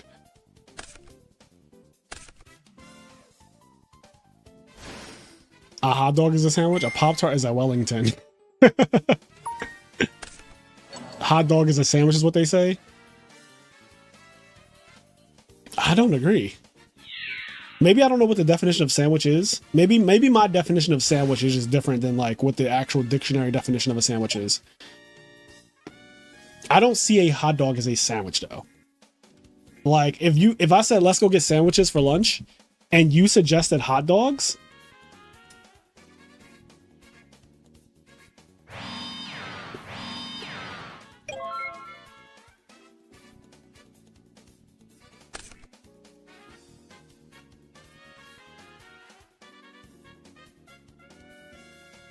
Do I know if Fire Dog summons if it attacks over Jujutsu Master?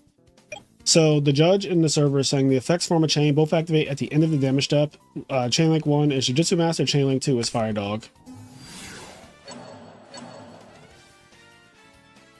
And it's summoned first in top deck, so go by what the judge says.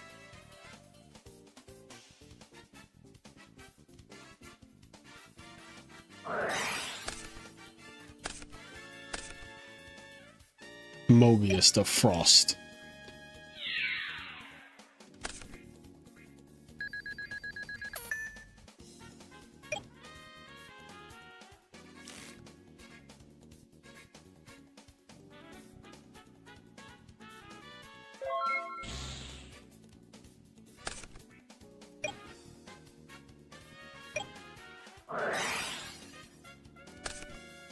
What did Mobius hit? It was like a draw trap in MST. It's not bad. It also killed Brionic, so Mobius took out 3 cards, kinda. It like moved him off the field at least.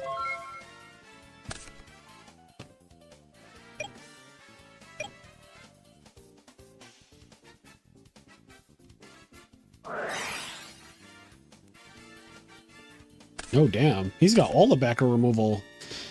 Damn. Is he playing Moray Agreed? Like, it's a lot of water.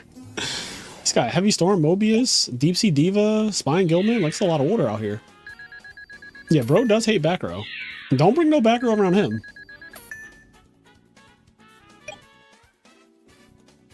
The Polyfrog deck with the salvages actually looks terrifying.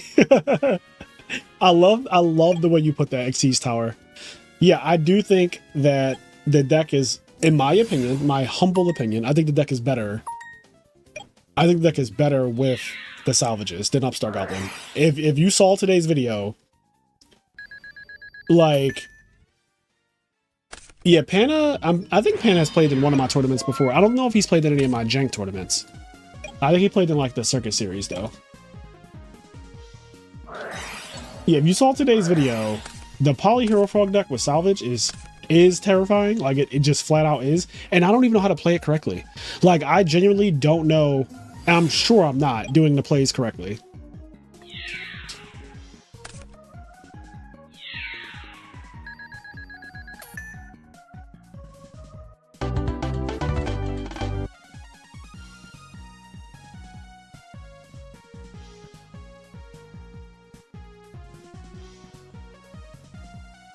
Yeah, these locals, they are definitely not EU friendly because they start when I'm done with work in the gym. So like I get done work, I go to the gym, and then I come home and I typically get ready for the stream. So they're really late. Like they're 7:30 p.m. EST. So it's like if you're in Europe, there's almost no chance you're going to play. Like I don't know how Ronak does it. Sometimes, like noticing he's not here tonight though. Salvage is so fucking annoying to play against as a value player. I don't think it's exclusive to like yes, I understand your frustration. I feel like salvage is just annoying to play against, period, because seeing your opponent add 2 cards to their hand does not feel good in Yu-Gi-Oh. Like I think we've been trained from the beginning of our Yu-Gi-Oh days, right? When someone plays Pot of Greed on you, you're kind of mad. Like it's kind of like, bitch. Like somebody just getting 2 cards for 1 card does not feel good, and it never has. Being on the opposite side of it from the beginning of Yu-Gi-Oh, from the Pot of Greed days, it never felt good to see somebody go, I'm getting 2 cards to my hand for this 1 card. Like that just doesn't feel nice.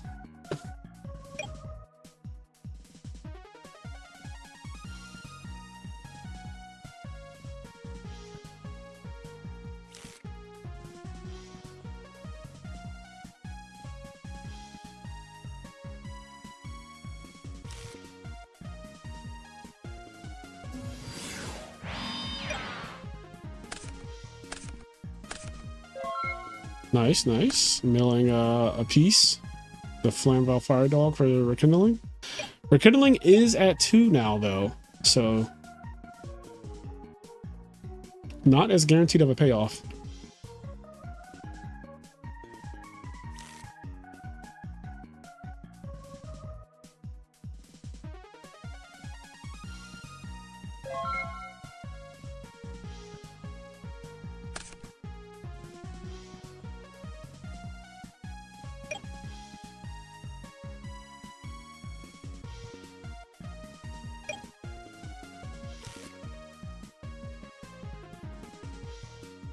Who needs traps when you can just have an absolute zero?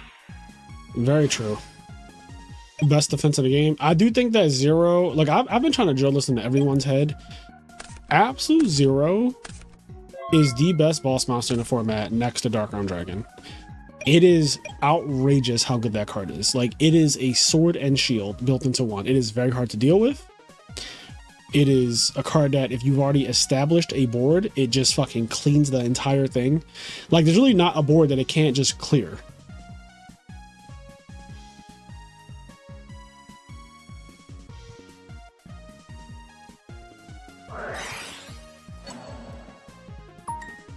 And like, you need to commit against frogs, because you can't just, you know, let them sit there and build up resources and win, right?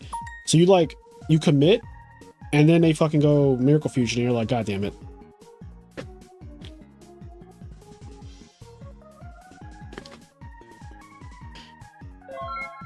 I talked about that with Nick Nunez and the Teach Me How to Cook, the treacherous trap hole thing. That was an actual thing that I brought up to him in the video.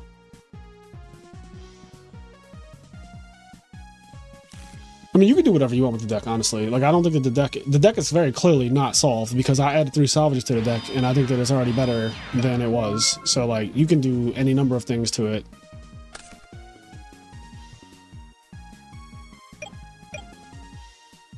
Yeah, zero never comes out at 2,500 in frogs. That is true. Like, he's at least 3,000, and scarily, frogs is the only deck that can make zero way bigger.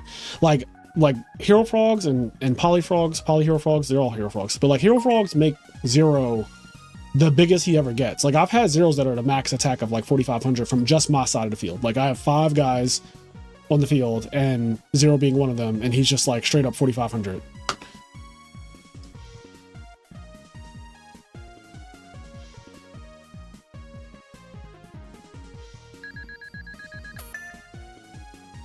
Yeah, if he's summoned Breaker's chain like 1, Lad is chain like 2.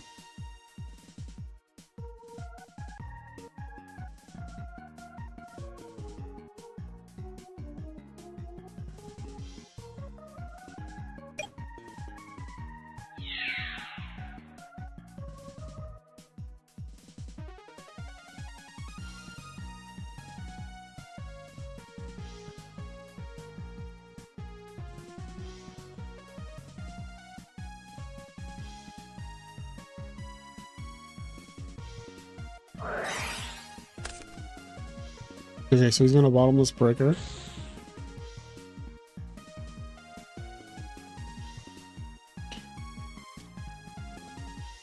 Alright, so that was chain link 3.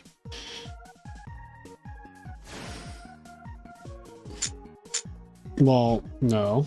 This doesn't get a new counter. This is just banished. It's chain link 3. Yeah.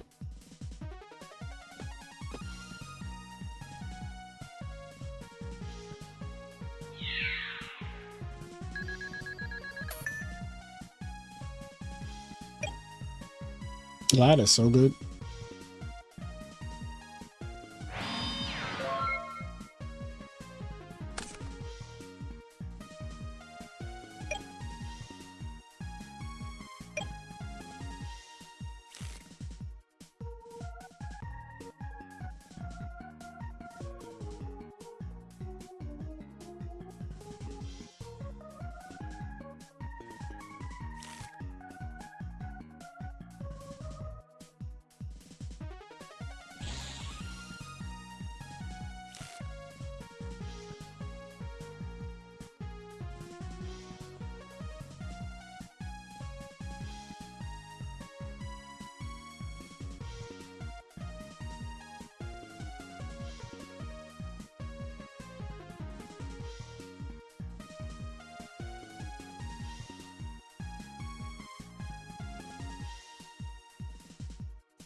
Oh god, we're running heavy to lead. Just giving it out. Alright, so this guy is 1800 now. I feel like you either do the token or you do the attack modification, but not both. Like you get one or the other with me. And usually I just do the token because it's easier. If you want to do the stat changes, that's fine. It's just kind of annoying because the defense technically goes down as well as the attack, so I think it's just easier to do the tokens.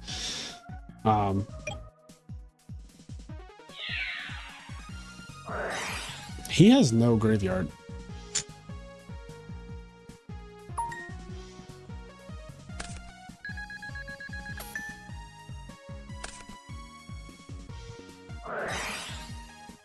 You can't do that. You just cannot do that.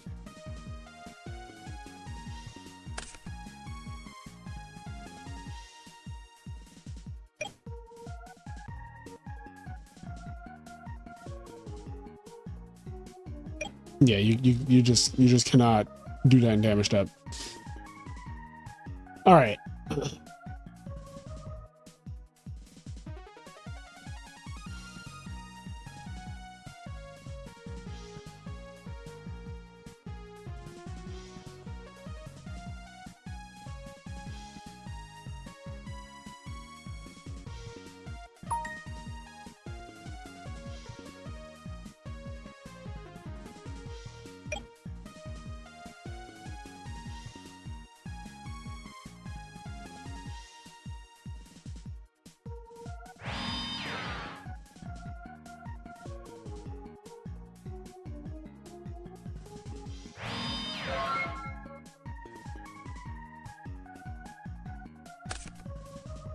Oh, the Connor fight is this weekend?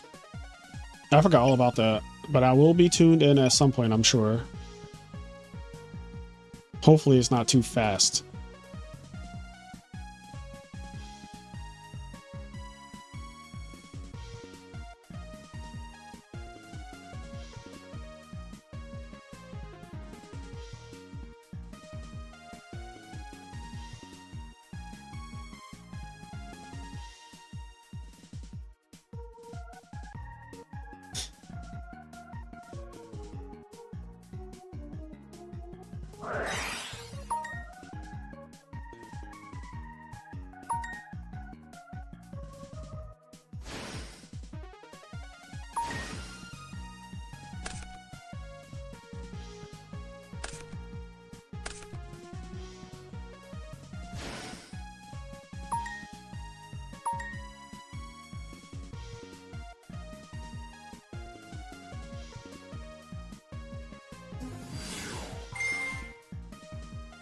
What deck would I play in this format? I have no idea. I made the format, but I don't necessarily play it. It's for my community to enjoy.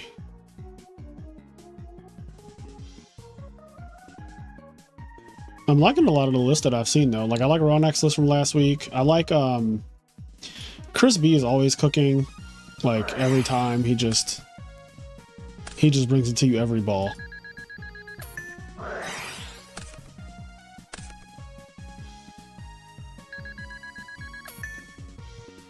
I like Sasha Zeta list. That deck is pretty cool.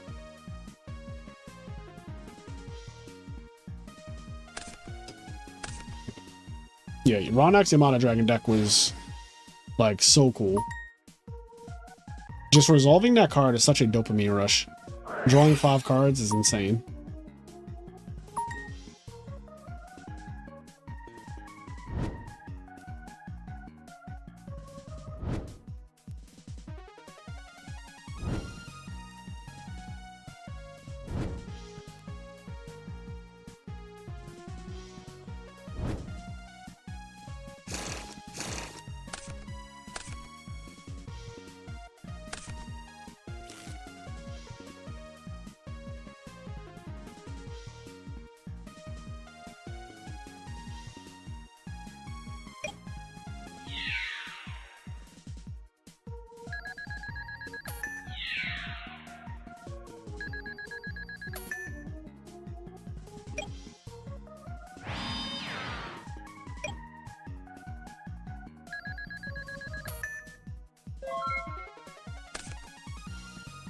Econ is a hell of a card.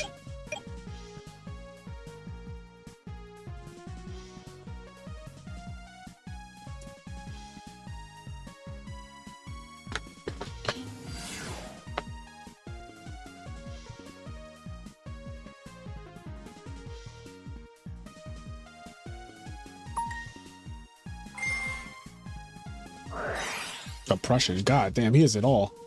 All right, we're probably going to game 3 here. I don't imagine, even if he were to get this through, like even if he had like traps done, it's like, what do you even make against Stardust, Android, and the Magician?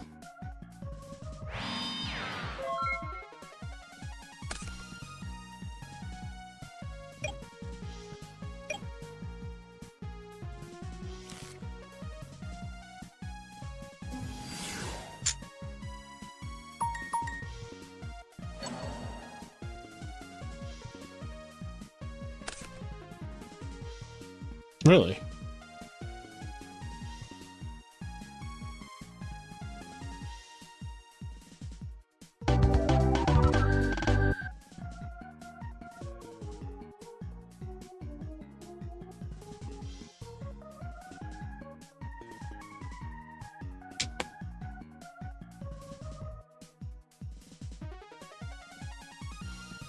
Today, YouTube recommended your video with Nazar, and you guys played zombies. So crazy how things changed in Edison from then to today.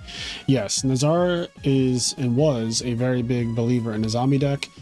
I've been there before. I definitely have believed in zombies in the past, but once I found like the Church of Frogs and Birds, my opinion on zombies just dropped dramatically. I do not like zombies against black wings, and I don't like zombies against frogs. And the only time I really ever liked zombies was before I realized how good those decks were, and yeah.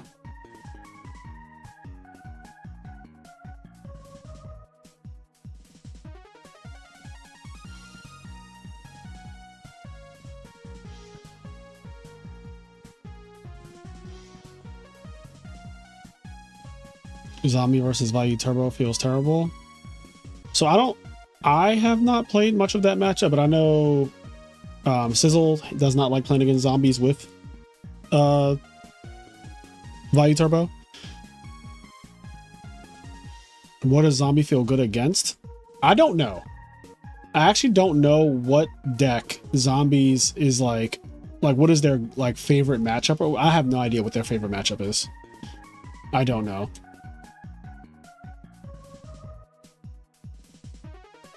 I will say the instant zombie list that came out in 2023 and like has been like refined and refined and refined, and now we have like Zabo's list. I think that deck is actually pretty good. When it first premiered, it won a major. Like that was so like let's go back. Let's go into, I like going into history books. Let's sort by placing. Here we go. So this was a tournament in 2023. The tournament was 136 players. There's 136 players. Let me get this off the screen. This was the premiere of Instant Zombies. This is October 2023. It's almost been 3 years. It'll be 3 years and 3 months. So this like old school, this like list now, which is kind of old. This deck premiered and won instantly. Like, no pun intended, because it's playing triple instant fusion. But I did a video on this deck. It's a very like good deck for what zombies can do. Like it's actually terrifying because of the instant fusions getting the Reborn Nightmare, and then you book a life it back. So then you like attack your opponent's hand, you attack your opponent's graveyard, and you also have the explosiveness of just regular zombie stuff, right? Like zombies just naturally can kill you and all that nonsense. Also, first time realizing how annoying this card is. Krebins. Krebins is actually very good.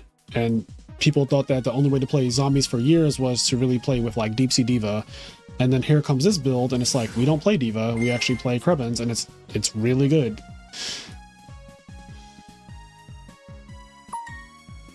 Yeah, Krebins and Teleport with Psychic Commander.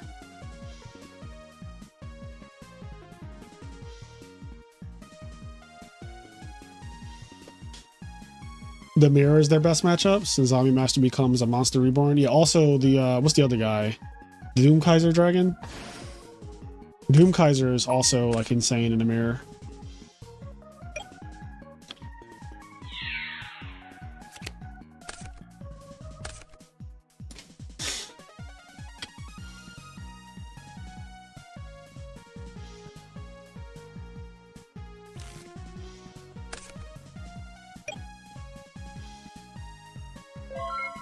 Krebins is good because of royal oppression. Krebins is, so yes, that, and Krebins is also really good because it's a dark monster, so it has natural synergy with Allure of Darkness, Dark Arm Dragon, and stuff like that, right? It also, by itself, is a better card than Diva by itself. Like, Krebins just does more, like, having a Krebins on the field, beating for 1200 and walling off a field of monsters is actually just a really solid effect. Like, everything about the card is solid. Like, it gets under bottomless trap hole. It has weirdly high attack power for 2 stars. Like, it beats Swap Frog, right? So, like,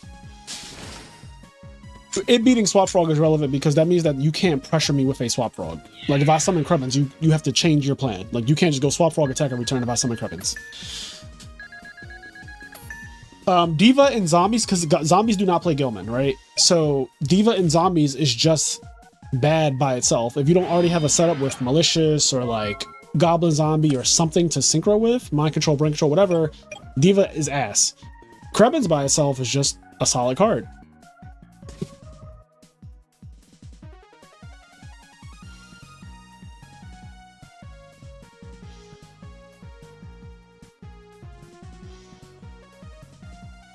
Yeah, Diva and Hero Zombie. But Hero Zombie is just worse than Instant Zombie. Like the Diva Zombie Hero deck or whatever is cute. It's way more explosive technically, but this build is more anti-meta. And I think that this build is better because of that. Like, Book of Life is main deck DD Crow. And in today's meta, where it's like a lot of Twilight, Vayu, Frogs, and even against Blackwings, right? Like, banish your Shura, now your Blizzard is dead. Like, that's good.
Oh.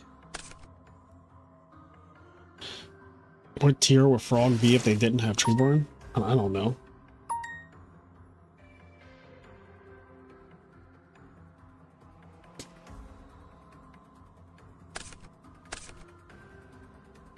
Ally of Justice. Oh, nope.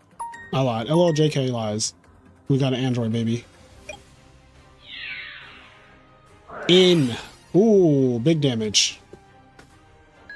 That gives CDGI or CD Gibson a chance to draw into skill drain. No, wait, skill drain's banned. Right? It's banned, right? I think it's banned. Chalice. Gives him a chance to draw a chalice. Yeah, skill drain is banned.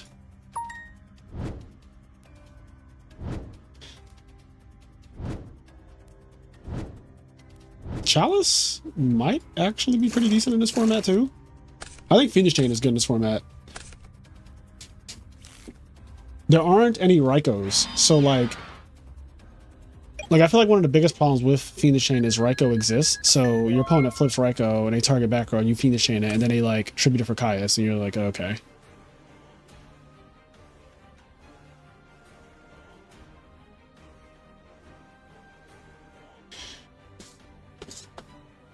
Or they just don't flip Raiko and you're forced to attack into it to progress the game, or you don't attack into it and they build up resources and value, which kills you. So like, it does not benefit you to not attack the face down and try to like, you know, make some leeway in the game. Just kind of lose him being like, oh, I drew Dark Arm and we got Burial now, we got DDV now, we got all the things. You know all the things.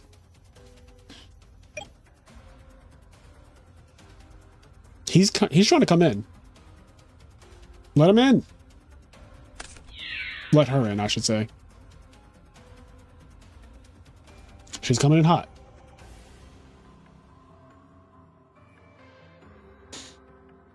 She is coming in hot.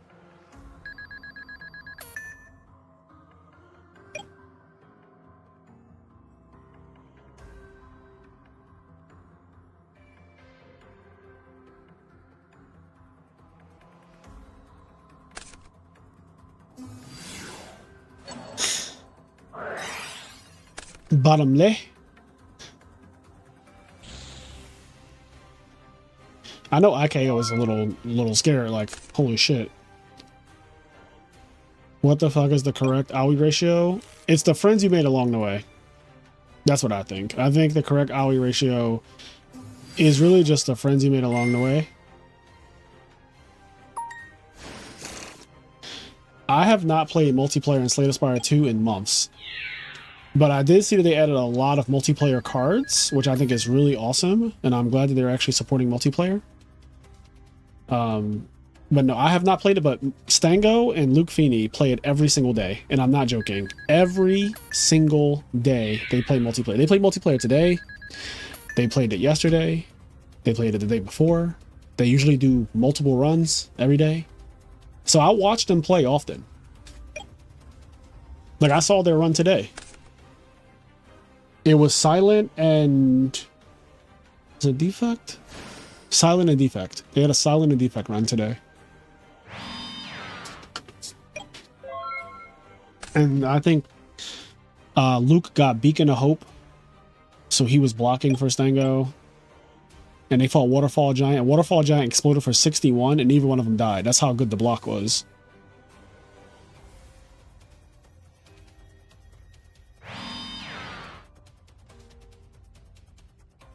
Yeah, multiplayer is definitely fun. Like, it's definitely a more casual like vibe to it, but I think it's genuinely really cool and really fun.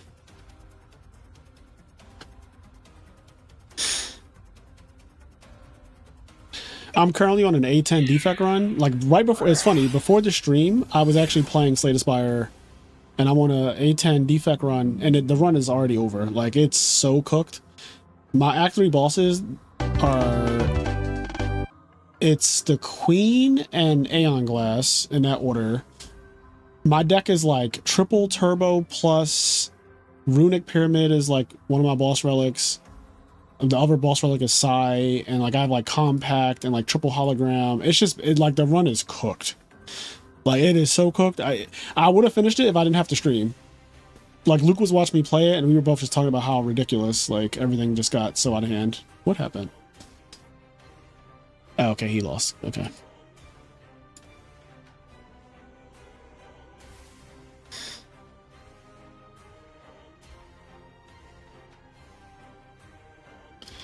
You can't beat no Ascension defect? Really? You're saying like Ascension 0 defect? Sai, maybe you should come on the channel and we could like do a defect run together. Like I'll do like a over-explain defect run with you so that I can get your defect. I think defect is the best character in the game. Like currently, I think defect is the best character in the game, and I don't think it's close. And it's literally impossible for me to lose an Ascension. It's impossible for me to lose any run that is not Ascension 10 on defect right now. Yeah, no, I can like over-explain defect is so broken. I can like do an over-explain run with defect and like just teach you like, oh, this is what you need to do. Like just follow this guide, and like you will never lose on defect again. Or I shouldn't say never, but like your win rate on defect will be very high.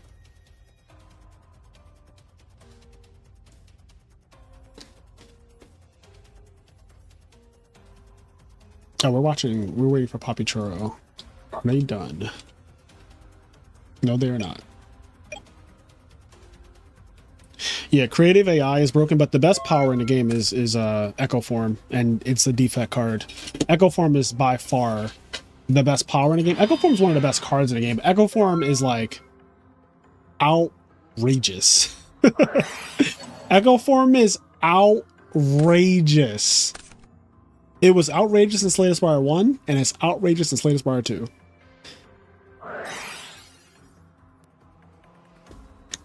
Yeah, no, defect is broken. You definitely just play more for sure. I love that character. I'm sure that if you watch my channel, I'm pretty sure we have live streams. Like I've done up to Ascension like 9, I think, on defect on the channel. Like I think if you go on the channel, maybe even Ascension 10's on there too. Let me check. I know I have defect runs on the channel, like for a fact, like multiple. Yeah, there's a A9 defect run that I did on April 16th on the channel. It's like Ascension 9 defect. I actually have Ascension 4, 5, 6, 7, 8, and 9 all on the channel in April.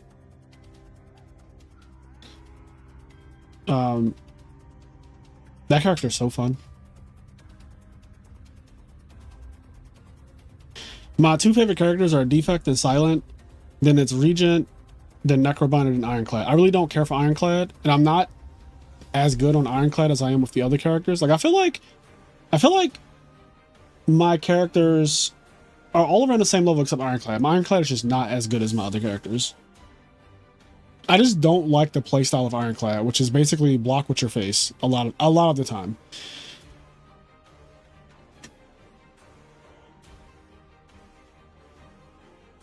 Yeah, Ironclad has some really cool builds. I just don't like how caveman he feels to me a lot of the time. Like, I'm just attacking, and I'm trying to get to a big number and attack.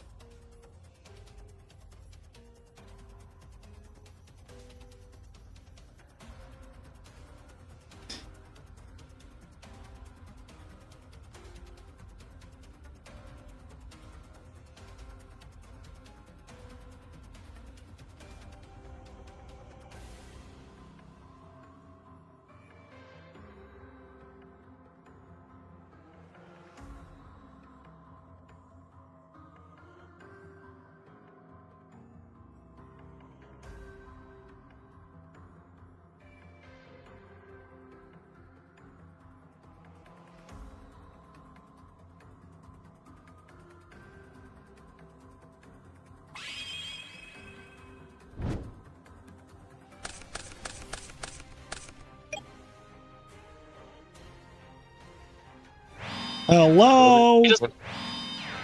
Hello. Hey. She does not give a. Okay. I'm sorry. I came in here real quick to be intrusive. I'm sorry. I have a quick ruling question, guys. Go. All right. So you equip Armory Arm to a monster and it beats over Absolute Zero. Is it Chain Link 1 0, Chain Link 2 Armory Arm? Are they both mandatory? They're both. They're both mandatory, yeah. Wait, Both term. burn per layer is Burn chain per link layer? 1 then? Yeah. Armory get Arm, one. Chain Link 1, and 0, Chain Link 2. Wait, Ab-Zero's graveyard man. It's always graveyard mandatory, then on-field mandatory. Isn't Right. It? Ab-Zero That's 1, how I Arm see it 2? too. It's Oh, that's no, that's for Yugioh. That's different. Yeah, This yeah, is like it's for Shrub simultaneous. versus. It's like Shrub. It's like Goyo versus Fortress. Or no. well, no, because these are no, two it's not. mandatory effects, No, So right? this is Sigog. This is Sigog. Because Yeah, they're yeah. mandatory. Wait. Yeah. But they're both. But it's turn player. No. Is it your, is it Shen, your I'm armory so arm, or is scared. it your Are you the head opponent's? judge? I'm scared. No. He's I'm driving. not. Shen's I'm not. opinion right now is he's driving. It's I would it's take not everything C. he's saying with a grain of salt. It's not Please. Seagog. I feel. Is it? They're both mandatory, so they're simultaneous. Yes, Yeah, yeah. but Oh, Zero well, yeah, met his yeah, trigger yeah. It's first, though, Seagog. technically. Right? Whose armory arm is it? Is it turn players? It's or turn the player's opponent? armory arm equipped to a monster, beats over opponent's 0. So it's turn player's armory arm, beat over 0. So yeah, isn't it? I thought it was 0 Chain would be link. chain like 1 because 0 went to the graveyard and like, you know, they'd be like, oh, like early trigger, early trigger, whatever. I don't know. I don't fucking know the rules anymore. Yeah. It's not early That- triggers. But they're both They both mandatory and activate- then at the same Yeah. time, yeah. So then Yeah. graveyard goes first. What? Yeah, so it's one Ab-Zero, 2 armory arm, right? If No? Goyo was mandatory, you're saying Fortress is always chain link 2 or 1? Why are we One, doing yeah. hypotheticals on Goyo Guardian now? Fortress. Like, Because Well- because Goyo's optional. So Goyo versus Fortress is always chain link 1, Goyo is always chain link 2. But you're saying if Goyo was mandatory, It would be then the exact same chain link, Shen. because Fortress goes to graveyard, even though they both activate. I'm asking. I came in here to cause chaos. Yeah, you did. I think it's Ab-Zero. Why don't we just ask in the ruling channel? I love that Or this we caused can so have- much chaos. By the way, how's everybody not- doing? It's not early trigger, but this is just a classic Sigog case, isn't it? Wait, yeah. That's what I think. That's what I think. That's why- Edison format says that Armory Arm activates in substep 7. When does 0 It's also activate? still Substep 8? Also, Or also 7? Yeah. it's Is also there an 8? I No, there's no think eight. I think it is Ab-Zero 1, armory arm 2. I think it's Armory Arm 1 because it's turn player. All right, how are you guys ruling this weekend in Chicago? Because I'm flying down. Shen's not head judge. Shen's not head judge. Who knows? Don't know who's judging.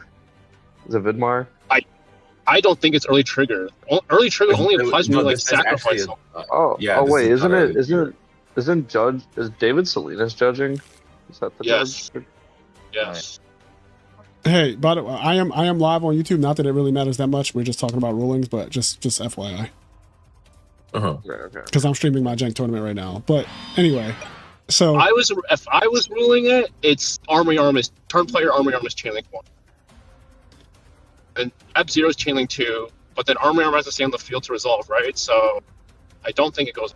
yeah, I don't think if it goes the way you're saying, Eric, then it would be Armory Arm chain link 1, 0 chain link 2, 0 happens first technically, kills the Armory Yup. Arm because the Armory Arm's not in the field. Then Armory Arm's effect disappears, does not do any burn damage. Yeah. Yes, Yeah. that's how I would rule it. But if Mhm. the other way is true, where it's like, well, 0, he went to the grave, so No, they both No, activate. Eric's right. I'm tripping. This is- This is not early trigger at all. There's no tribute happening right This- now. Yeah. Yeah. Is this like Jura versus Tomato? Both are optional, and both activate in the same step. Exactly. It's Like, always- sure, I'm sure of a Shining Angel is a perfect example. Concept comes out first, right? Like, okay, that's a good precedent right there. So if you're using two Yeah. optional effects that are kind of similar, like they both activate at the yeah, same because time. in that case, Shura goes Chain Link 1, Shining Angel Chain Link 2. Concept comes out, Shura resolves that effect. Like, So it's Yeah. one armory. in which case they're both optional. It's just the case we're talking about right now. They're both mandatory. Look at me. Look at you cause a commotion. Hey, that's what I do. I'm an agent of chaos. No, Eric's right. Well, I see all you I was guys tripping. this weekend. Yes, Yep. sir. Me. Oh, Eric, are you Flying gonna be there? back home from vacation. Yeah. I'm gonna be there. I'm gonna be playing. No, not you, idiot. The other one. Oh, Yeah, I'm gonna go. I'm gonna Yeah. be chilling. I'm just gonna go hang out. Nice. He's Dayhan, just it'll gonna be watch. He nice doesn't to like see you. playing. Dayhan, I have some Yes, requests sir. too, or can you help me find some cards? Of course, always. What he's good at. I'll probably send you a DM or something later, but they're like random as fuck, and I don't even know where to Yes, begin. sir. But I'm willing to I pay love a and, good hunt. all that good stuff. So you know. Sounds good. But yeah, all right, I'm gonna hop out so you guys can have your chat back. I just wanted to come in and call some chaos and see what the rules were about. And yeah, I'll see you this weekend. Thank you. Nice. See ya. Peace. Bye. I just hopped in the that was the Chicago like server. And since I'm going to Chicago for the tournament this weekend, I wanted to see what the vibes were on a question that I was just wondering about with Absolute Zero and Army Arm. Anyway, what did I miss? They got 3 minutes left. They still dueling? Or is this is frozen, right? Like there's no shot that this is real.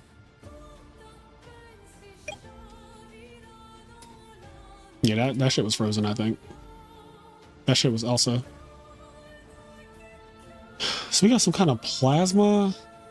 Okay, plasma deck. Dandelion, Doomsday, Foolish Burial. Against good stuff. Do they have a question? Oh, unsure if Lat negates that. One neg. Jinzo's.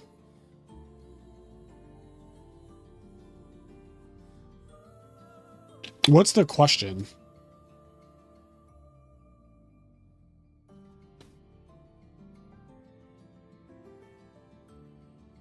Like, Tragodia was Fiendish Chain is the question, I'm guessing?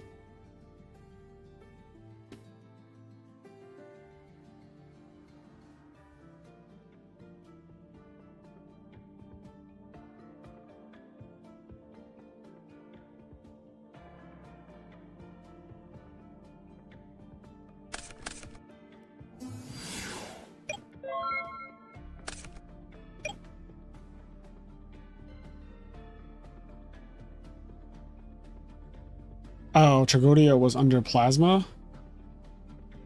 I think if Plasma's not in the field, Tragodia gets his, like, stats back. That's what I would assume. Flow State. Kevin, thank you for the gift. What is this? Sent Flow State. When I tell you YouTube does not make it clear what these things are. 200 joules. Thank you. There we go.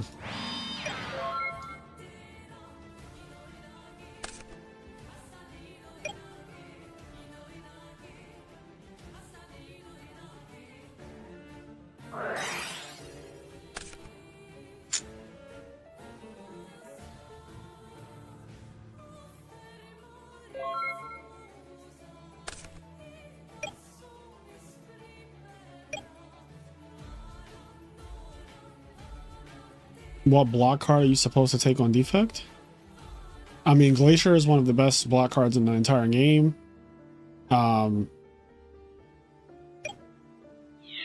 That's a really good one. Charge Battery is really, really good. In desperate situations, you could take Leap. I don't like take Leap immediately, but like if you're kind of desperate, you could take Leap. Genetic Algorithm is obviously insane, but that doesn't really that's a rare. You should just be like Ice Orbs. Just take Ice Orbs. Like you block with ice. Like that is how you block. You don't even need to like really draft like specific block cards. Just draft the cards that generate Frost Orbs, and you will just block. like that is all you have to do. You don't even really have to be like I'm taking like block cards like unless they say like get Frost Orbs like Glacier.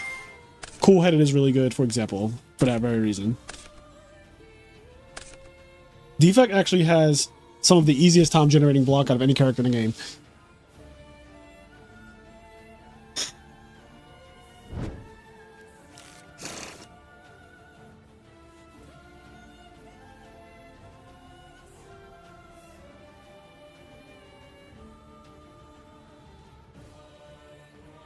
I'm going to give them 1 more minute just because they had that ruling question going on. But then they're going to be in time.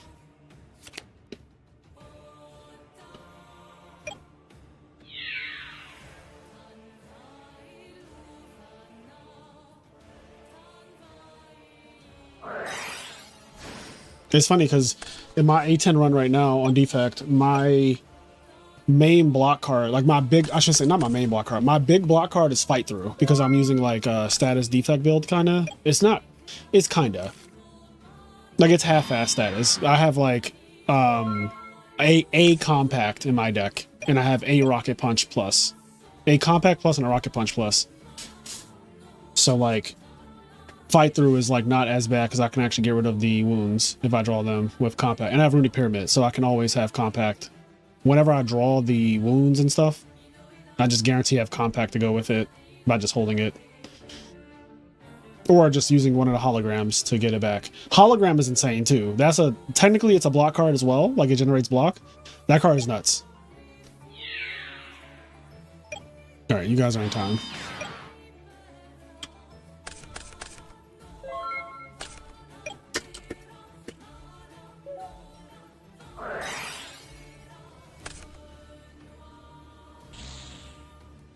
Yeah, it's time.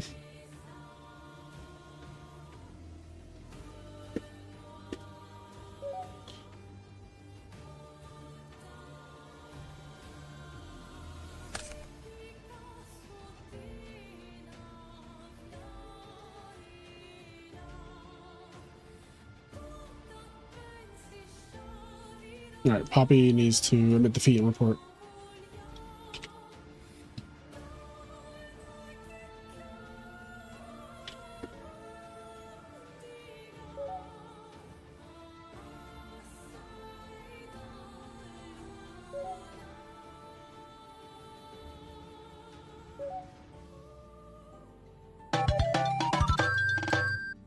All right. Do you like dark orbs? They're okay in this game. They're not as, they were really good in Slay Spire 1, I feel like. Slay Spire 2, I mean, they're okay. If you can cook a dark orb for a long time, they're like really strong. Like right now, I've randomly transformed a strike into a multicast, and I happen to have null from like Act 1. So I just like cook that orb until it's ready, and then I just multicast it with turbo and send it in for like 50 times 7 or some shit, and it just kills anything. And that's like that is the gameplay that you can do, but it's not like, I don't like, dark orbs are just, if it comes up, if it just happens to come up in your build, then sure.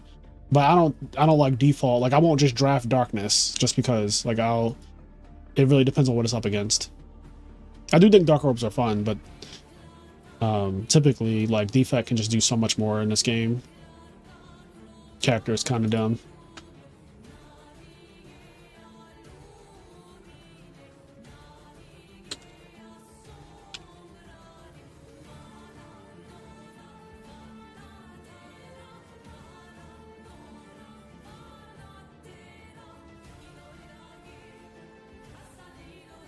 All right, final round.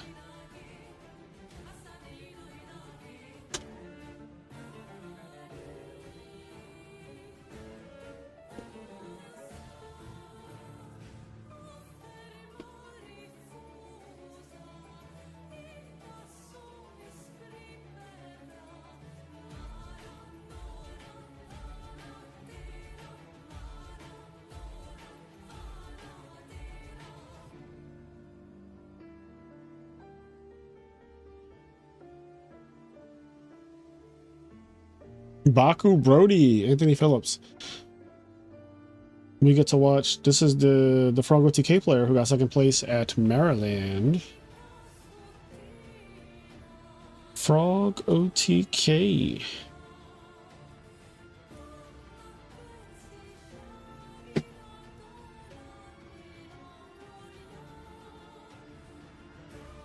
So the winner of this will undoubtedly get first place, because they're both undefeated, and this is the last round, so whoever wins this guarantees first place. This is for all of the marbles. Well, not all of them. There's a prize for second place too.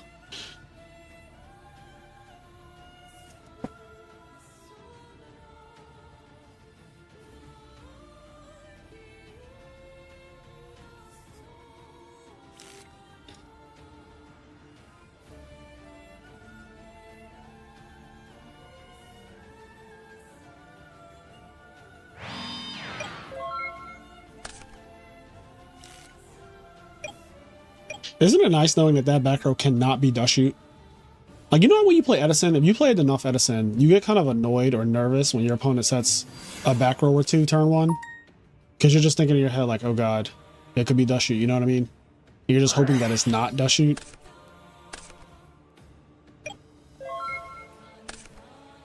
In this format, dust shoot's banned.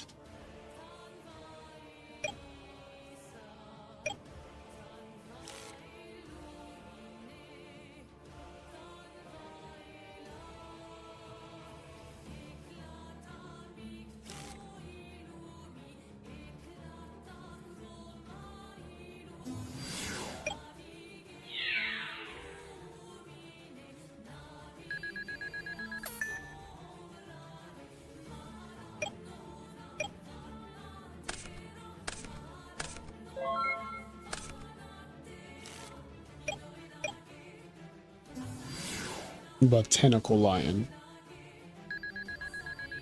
He big. In. This guy has a really random effect that says control of this face-up card on the field cannot switch. So random.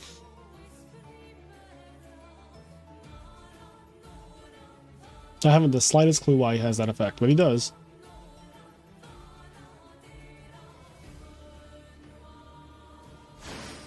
Oh, somebody bigger. Somebody bigger. There's Cyber Dragon. I think Cyber Dragon's at 1 too.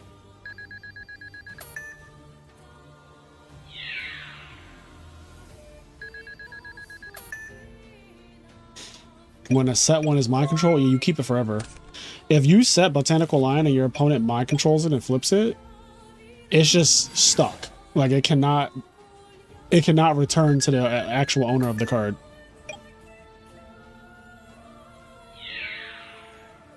Oh, probably for flavor due to Market of Rose. That is, I never noticed that.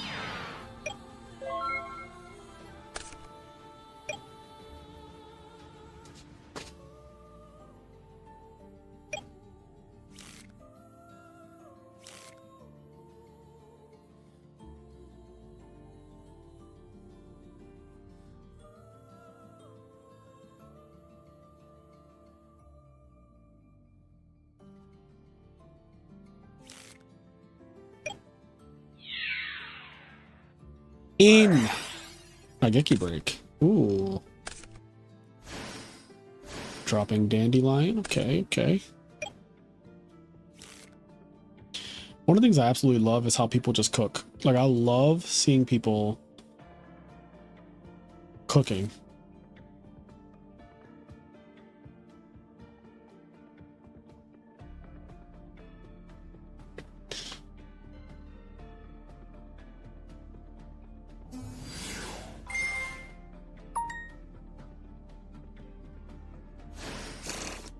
Diva in defense.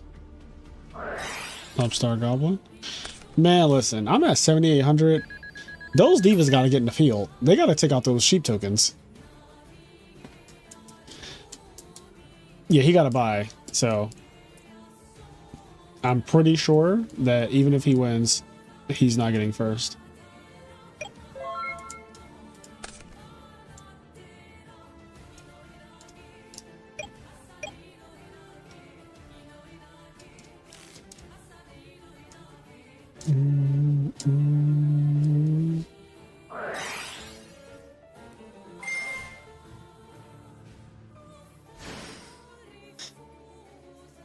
Okay, Miracle Fertilizer. Why did we not kill any of the tokens last time? Am I confusing myself here? Did Diva get something in May phase 2 or something?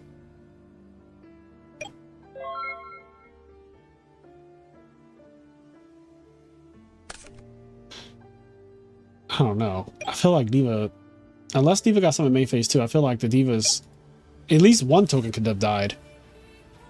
I would have killed both. I'm gonna be so real. Both the tokens would have had to go.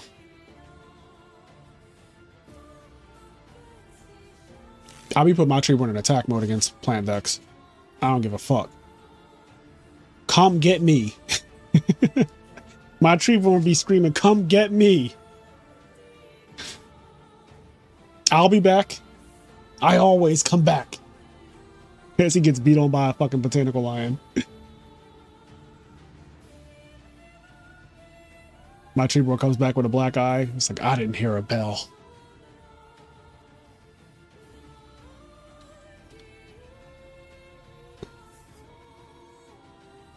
It is a little awkward though. He does have a diva just chilling on the field now. So like, you know, he can make anything.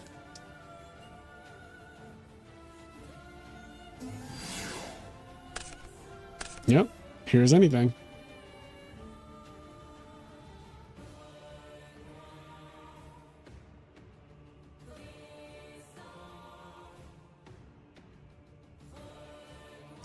You know, there is a Frog OTK deck that sides into wetlands frogs, and I kind of want to try that. I need to get the list, but that has to be like a shock to the opponent to just get OTK'd by wetlands instead of the regular Frog OTK game plan after game 1.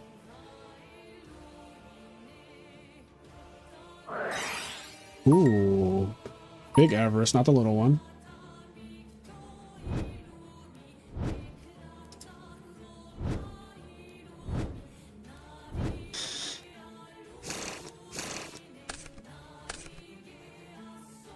Wetland solidarity, that's just too much. This is called burning down the kitchen.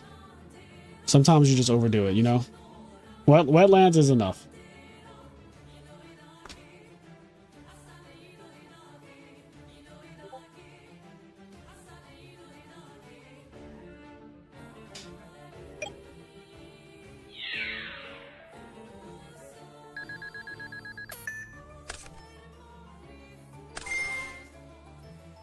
Yeah, 1600 attack Unifrog is crazy.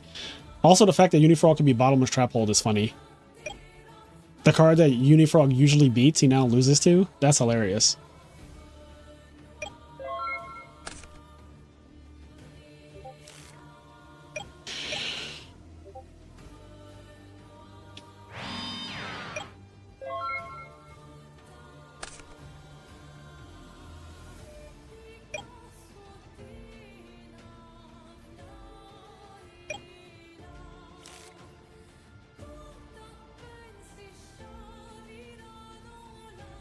Which is exactly why it's fitting for Master and Disaster.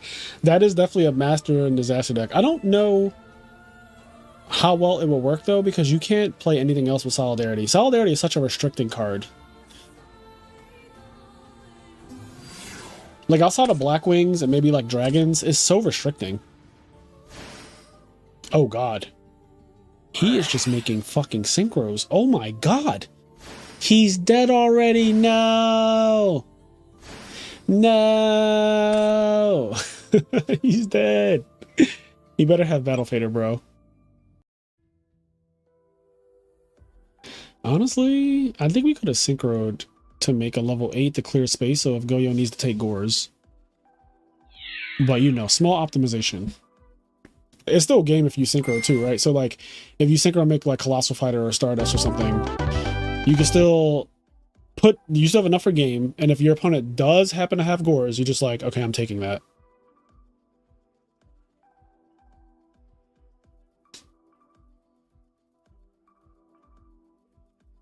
Let me get that.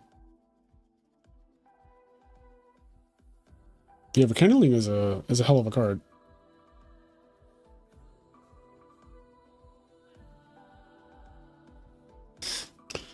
While they side deck, I'll put the ban list up.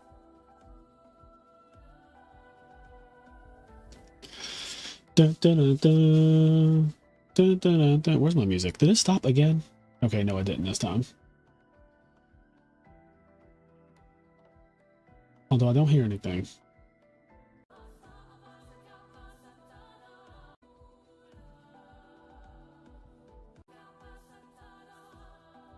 Why is it so low?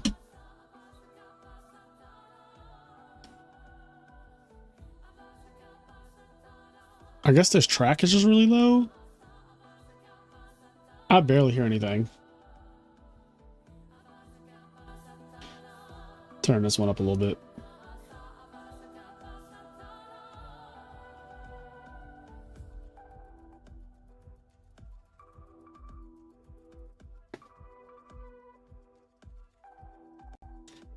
Where is we lost? Do I have we lost on here? I don't even think I have we lost. Oh, I do have it, but I'll just put this on. All right, let me get this off the screen.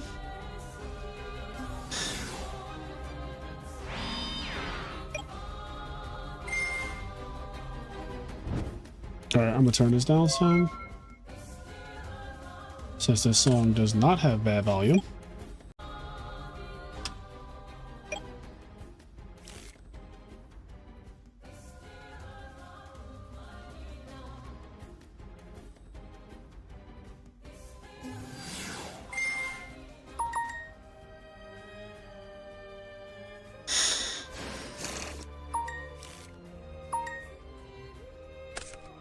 Deep Sea Diva getting money.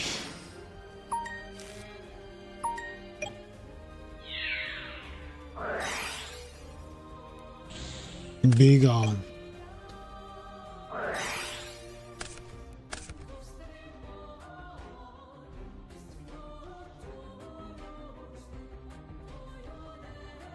IKO is he be knowing. He tried to clear that thing in battle first, and he said, okay, if you won't let me kill it in battle, then I'll just kill it with smashing around. Did you reveal a plant monster? That's a good question. You can see it on a log. You can check the log. I would just check the log.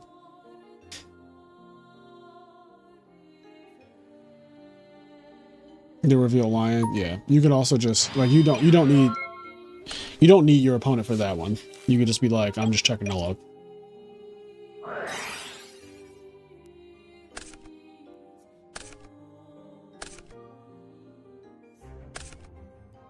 That's one of the things I like about DB. The log is so cool because it just documents everything that happened during the game.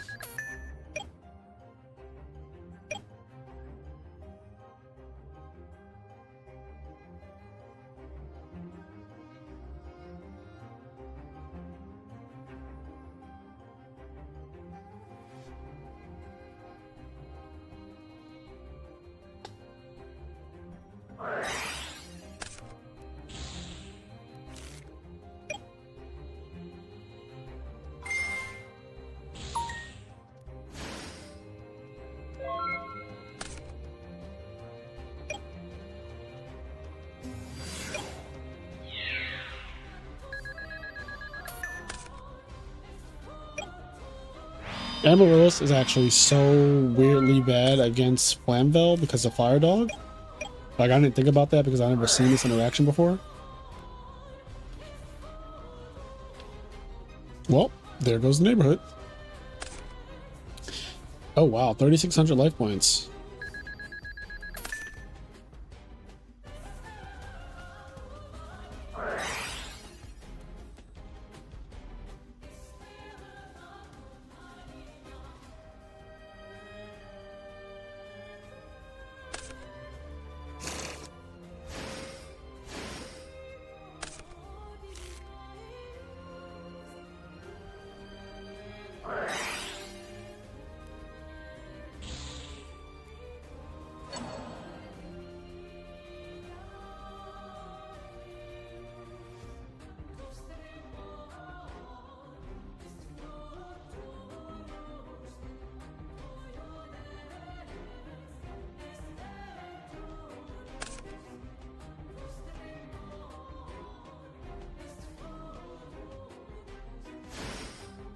Queen of Thorns. Non-tuner plant monsters. Each player must pay 1,000 life points for each monster normal special summon from their hand, except plants. Damn, at 3,600, that's actually a really good monster. I wonder if, I mean, hindsight's 2020, but like, what if you just put that on the field and don't swing with it? He's at 3,600. It's kind of like,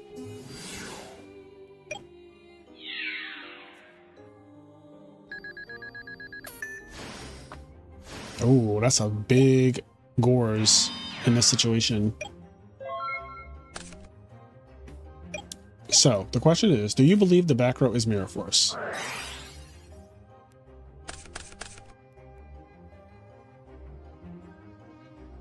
Yeah, if you do attack them and get them to even lower life points, is kind of nice. But you could just like, see, the thing is, I can't even say summon her in defense mode because her defense is bad against Flamvel.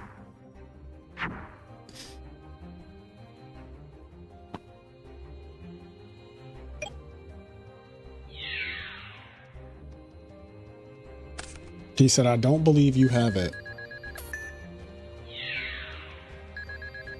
Okay, we're at 900. Still enough to play brain control.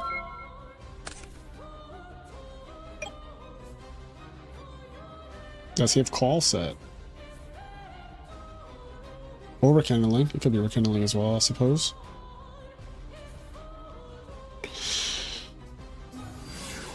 There's the dog. In.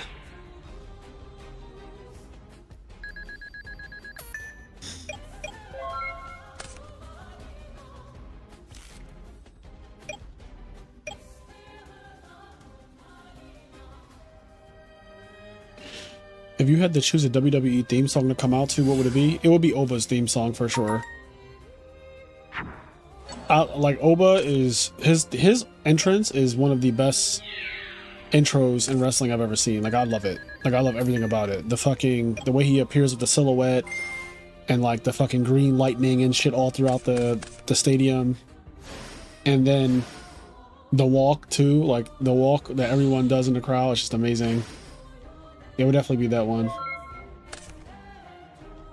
But it would just be, instead of an Oba chant, it would just be like a chant for like me or something, right? Like it would just be like, praise ya, something like that, instead of Oba. And I'll do my little walk.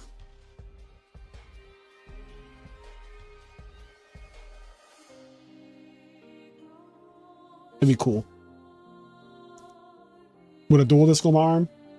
Fuck it, 2 dual discs.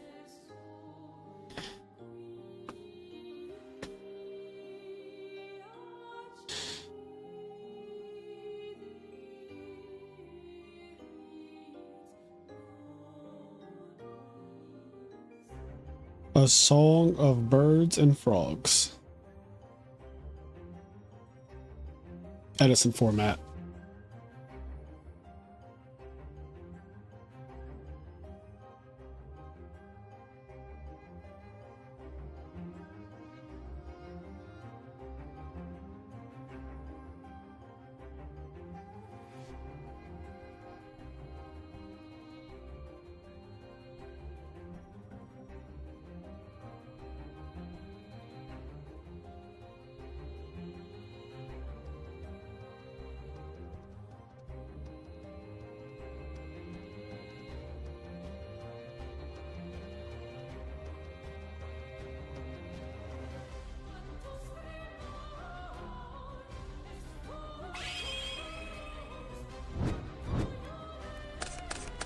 All right, game 3, final game.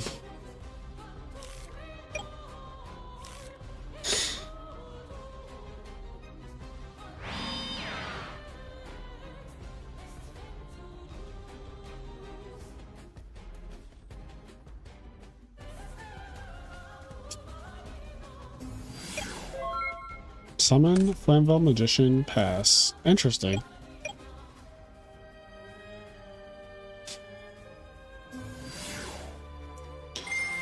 That's a card.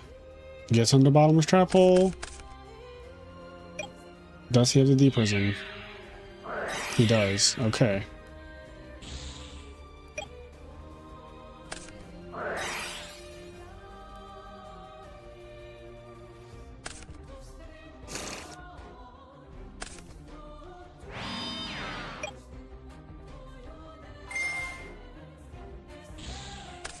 Oh shit.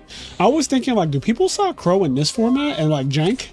And I guess there's my answer. People do saw Crow because at first I was like, you probably don't even need Crow that much, but he's like, I'm not leaving home without it. Crow is the OG hand trap. Like Crow has been around since like 07. That's the OG.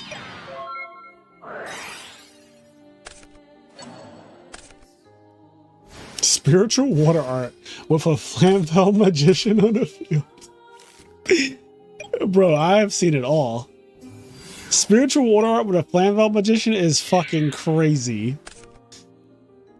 That is just... That is hilarious to me. I don't know why I find that so fucking funny. Spiritual water art with Flamvel magician is just technology I've never seen. All right, let's see if there's a fire dog in waiting. They are on fire water, but I don't think they're playing Frost and Flame Dragon. Missed opportunity. We got mind control, brain control, something.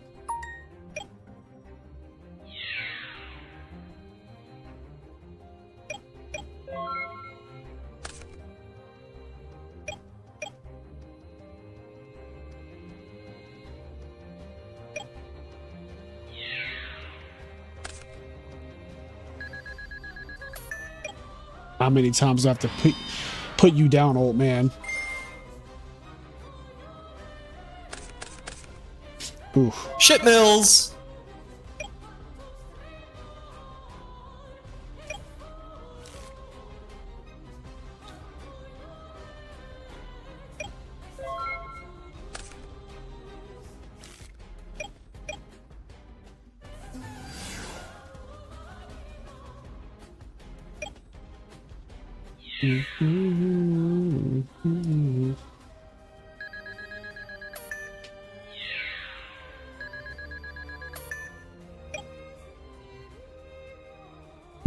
This thing has a lot of attack for such a little guy or a little girl, botanical girl. He's walking him down with like some BS right now. When this card is sent from the field to the graveyard, you can add one plant monster to your deck to your hand. This is a card that misses timing and it just makes me annoyed.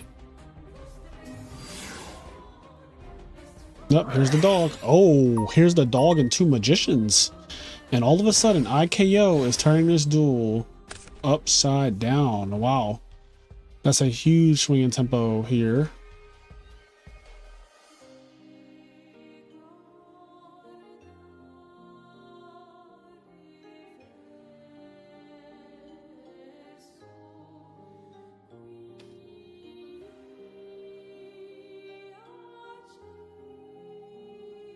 You know, I never realized the artwork on Botanical Girl, but I actually really like it.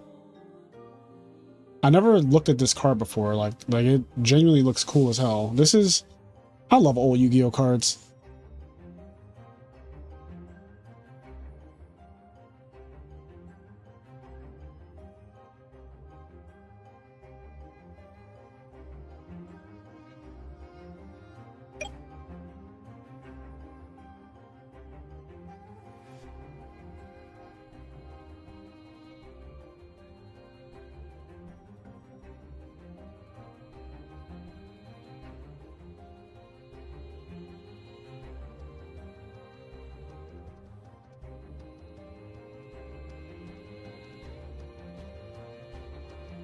What is taking so long?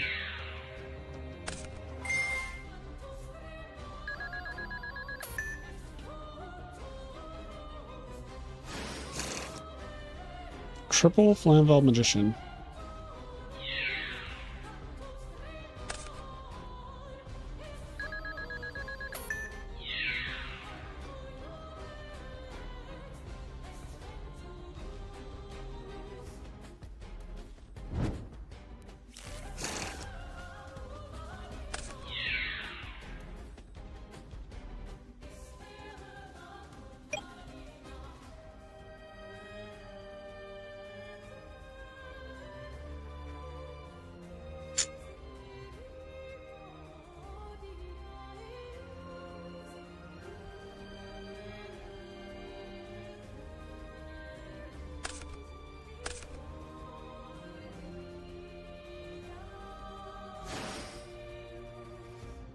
Making Thought Ruler specifically.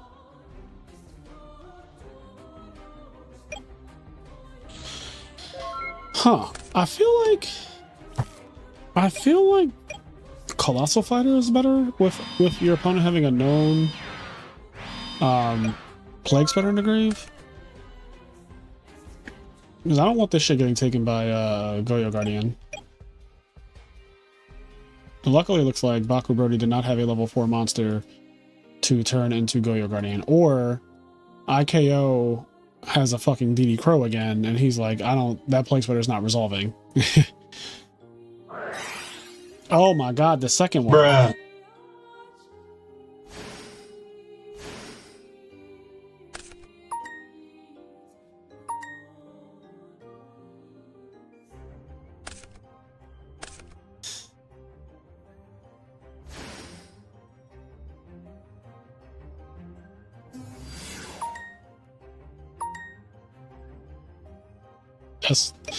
This shit.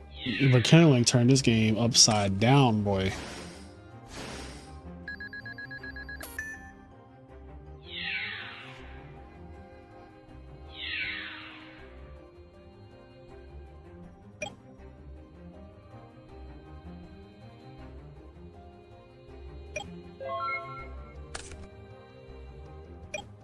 What do you even do here?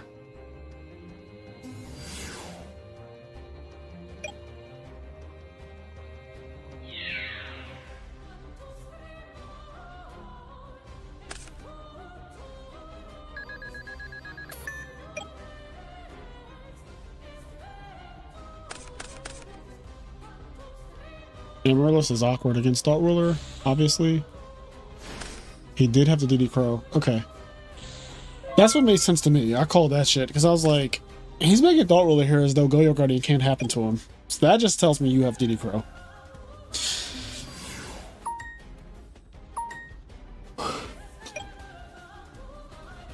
I expect this to be the last turn.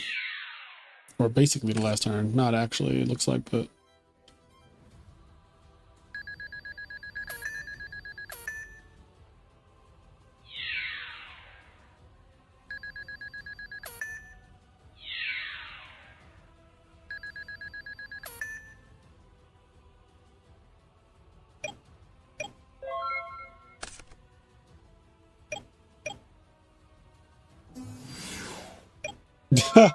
That is a crazy card.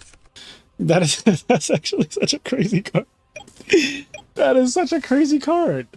Wow. Okay. Well, it's not over yet.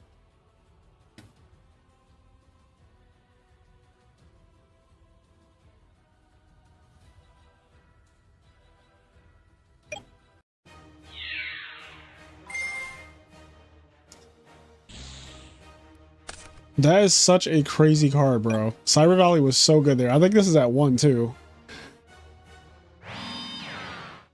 Oh, shit. If he finds a level 4 monster, he can make Goyo Guardian.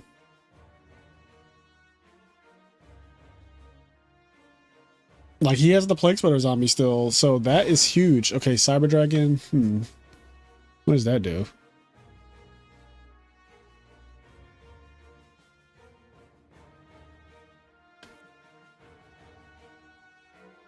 Level 7s kind of suck. Unless you have Ancient Fairy Dragon, then it's like, okay, we have to sit here for a while.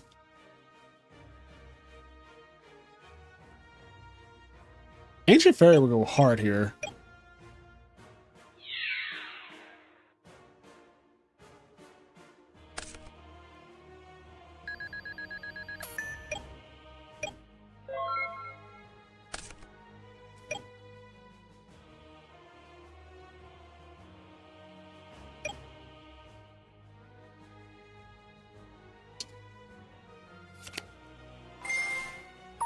What's up, Rich? Rich, are you going to Pittsburgh this weekend? You still going to Pitts?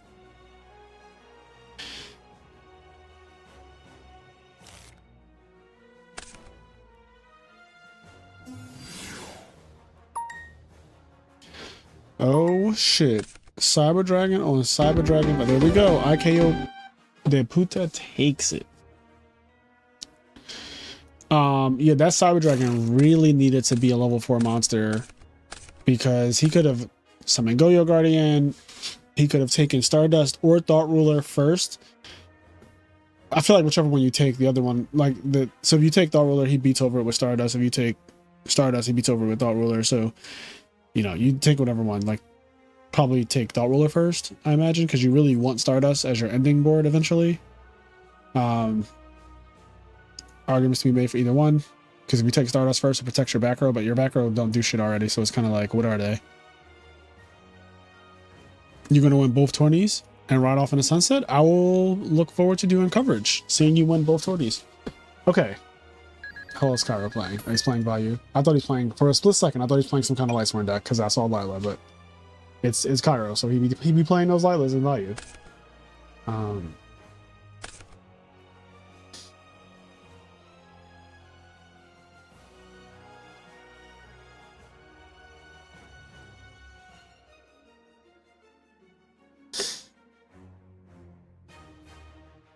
The buy will come back to haunt me, mark my words. Yeah, I don't think you're winning with a buy, but I don't know how Retrobot, like Jazz, how it's programmed, but I assume that the buy does not rank higher than an actual opponent. But we will see. Maybe the buy is considered perfect tiebreakers, and then you actually do end up winning out. I don't know. Did everyone report? Everyone did report, so we are officially done. I can do standings. So I'm going to do I'm going to put this duel up real quick. I'm going to do standings. / standings.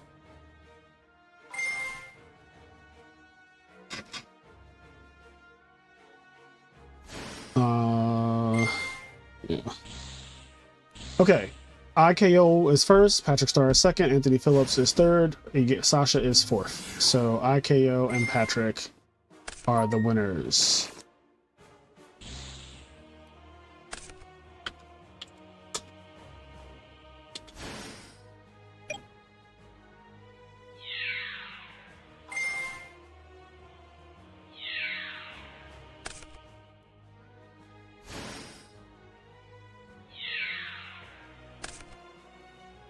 Oh, Patrick, you were on some shit today. What is this?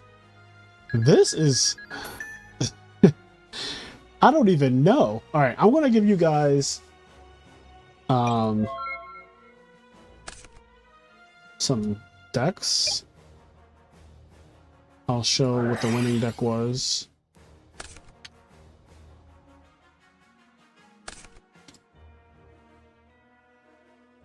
So this is IKO's winning deck tonight, which is Flamvel, Frost and Flamvel deck. So this is his Frost and Flamvel deck. And then we have, what's the other one? Patrick Starr's deck, which I'm gonna be honest, I don't know.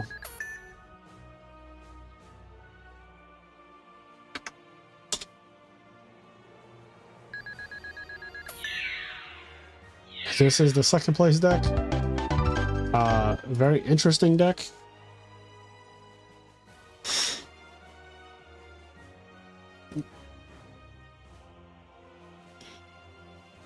I mean, listen, he went 3-0. He won three games or whatever.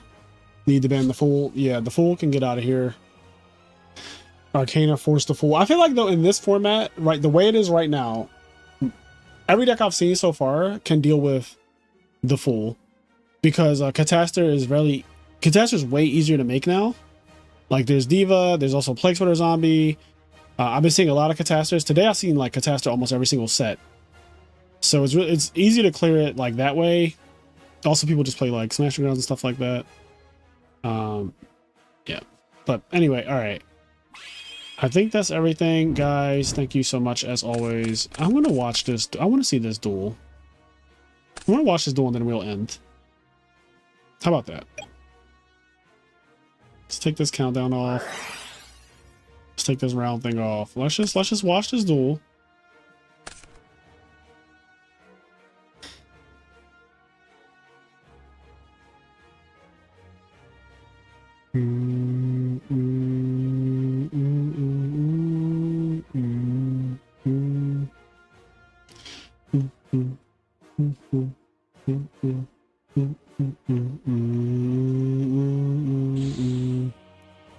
Everyone is maxing on D-Prism, I feel. Yeah, a lot of people are D-Prism maxing.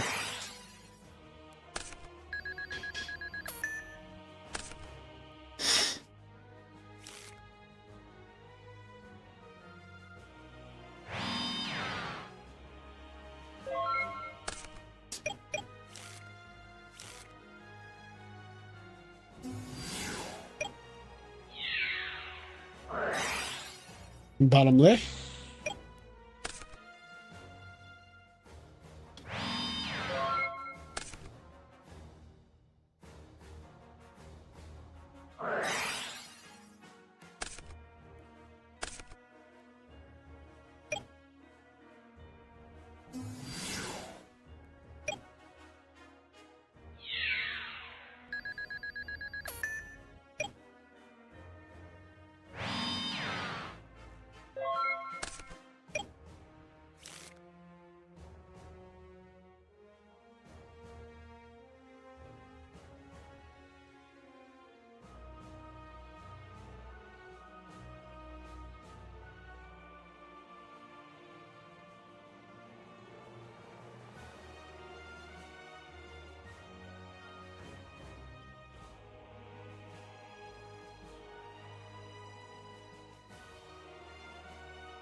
Is this War League? I don't know. Is it? I don't know anything about War League when it comes to like who's playing who at what times and all that. So maybe this is War League. I don't know. It could just be Cairo playing on the ladder.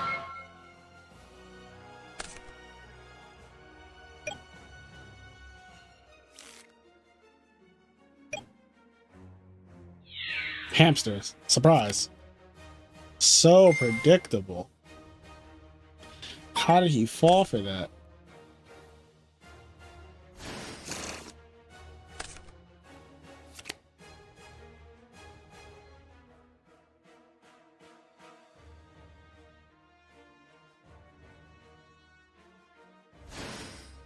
This is the Bamboo League? Rich Pandas Tourney Series. Wait, are you being serious?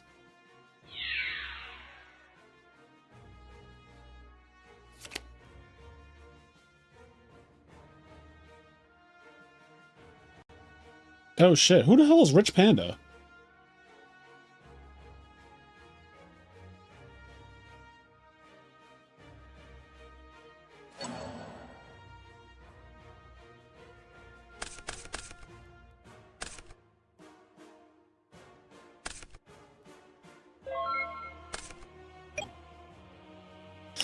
Oh, is this the Maryland thing?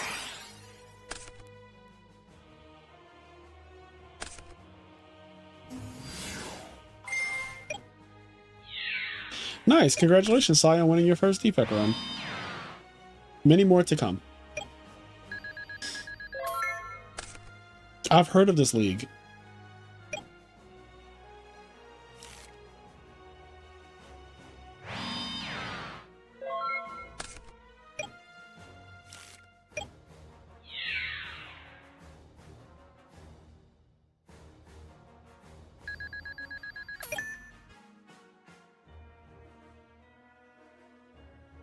I don't know if genetic algorithm is the card that you want to imbue, but you know what? If it got you the dub, more power to you.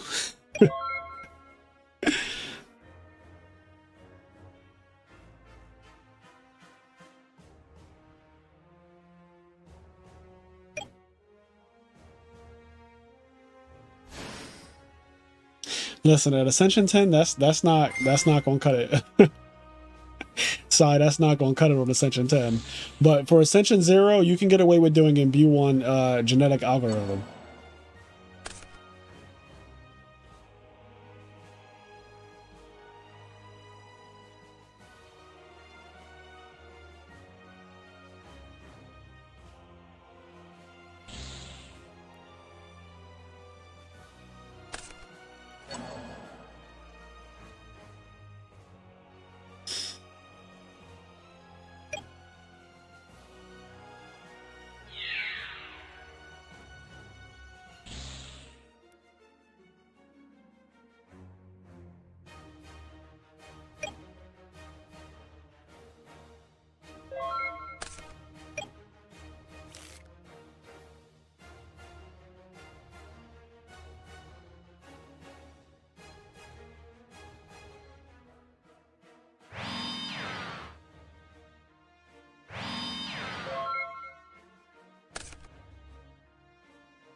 Uh, okay. That's all I got for you, chat.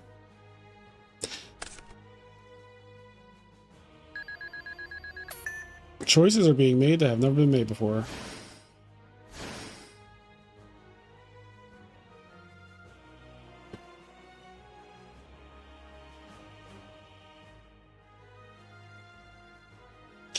The best way to play Return is to set it with Destiny, though. That is a fact.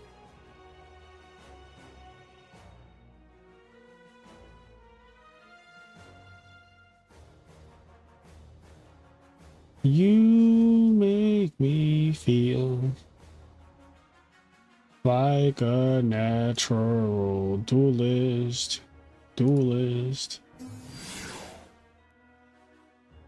I am so mad that the sword button does not even fucking do anything.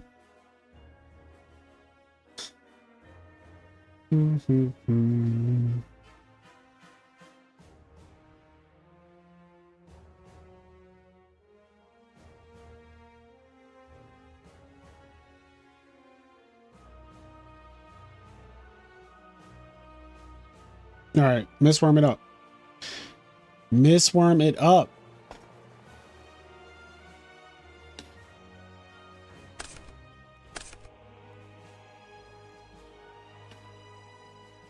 If he's going for the play, I think he's going for. Okay. Ooh, I'm so glad. I was like, I can't stomach the other play.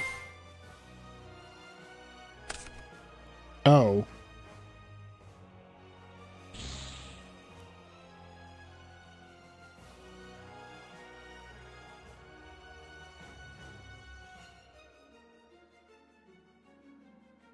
All right. Well,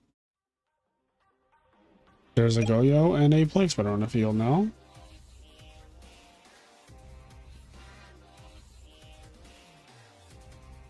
So Yugioh has no choice, but yeah, I was about to say, this is the easy part. You get the easy part out the way. Like, you cannot, that part we don't have to think about. The part we do have to think about is, okay, are we crashing into this and saying if he has Clue, I lose, which is fine.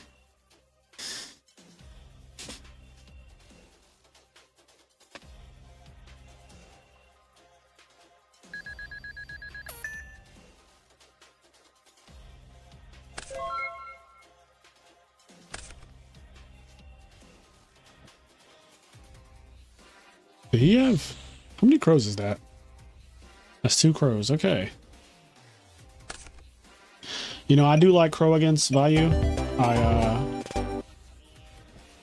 be signing triple crow against value. I'm not gonna lie to y'all. I just feel like if value has to do their Plague Spreader play, which you can very easily force them into doing that when you're playing Hero Frogs, because your monsters are kind of big. Like all the Monarchs that you play, JANK Synchron making monsters, Gores, Malicious Edge, and also Miracle Future Fab Zero. All the monsters you make are big, so like they, and even just like a Duplock can cause them to like use their Plague Spreader zombie, and then just crowing them there is so debilitating. Like they can't see it coming, and sometimes they just go for like Summer Armageddonite, Send Plague off the littlest thing. Like you have a Caius on the field, and they're like, I'm going for Yugioh Guardian, and you're like, okay. All right, you go for Yugioh Guardian, you lose instantly. Like you just get crowed, you lose the game instantly. Like the game is fucking over. You're done. We're done here.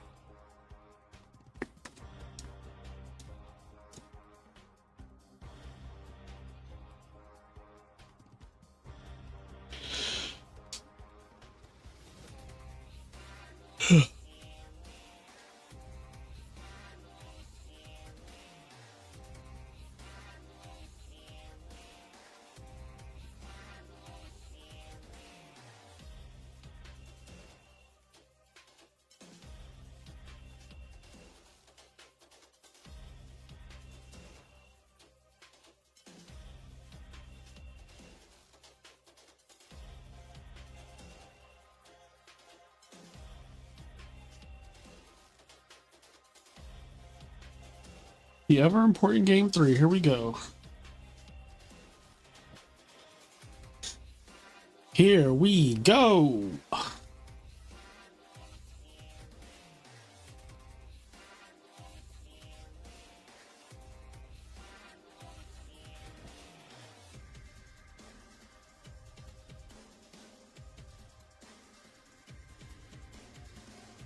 Yeah, Wolfman he's side ducking, huh?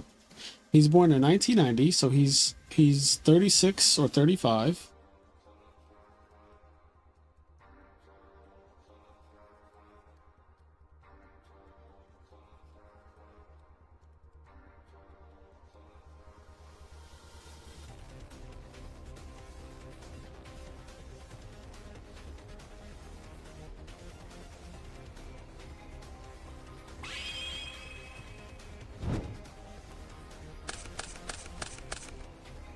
Elfin is pretty good versus Frogs because you didn't get over Kaya's. Yeah, but then you have to put Elfin in your deck. You got other problems to worry about when you do stuff like that. Like Frogs are not your biggest problem anymore. You got other issues going on.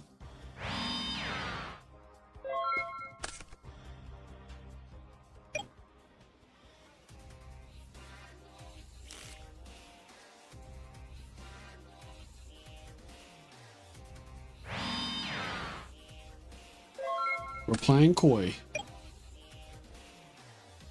No one wants to open the game up. Who's going to open the game up? Open the game up. All right.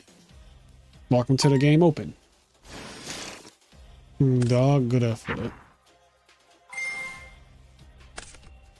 Carol said, I'll open. I'll open. I'll go first. I'll start it up.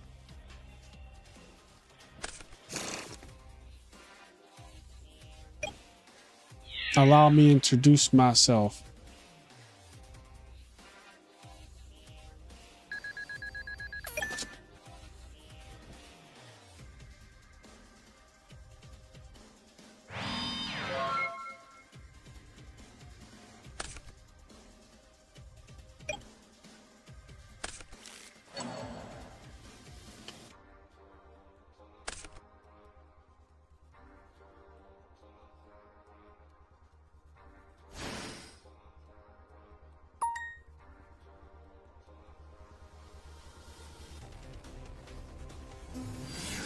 Summon Cyber Dragon, summon Shura. Oh, we're playing hard today.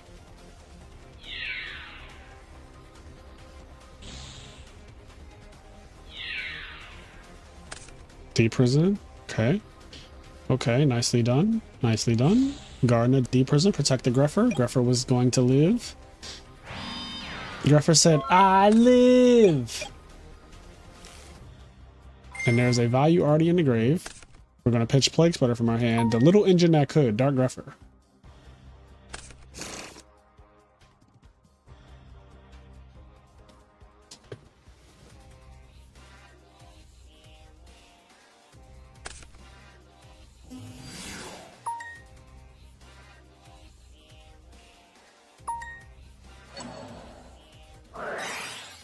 Ooh, ouch.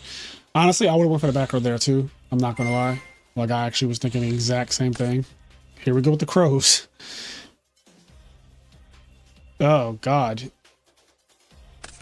Burial. Okay, put it all back. Put the Gardener back. Put the value back. Activate value. Banish Sirocco. Value. All right. All right. Burial. Forces through the arm wing. We have a Gardener and arm wing.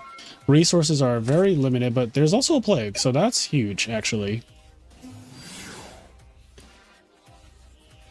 So this is going to force out the Gardener. Very annoying situation. Gardener is so good against Sirocco. Gardener is outrageous. Like, if you ever just want to feel broken, just play Necro Gardener. The card is so broken.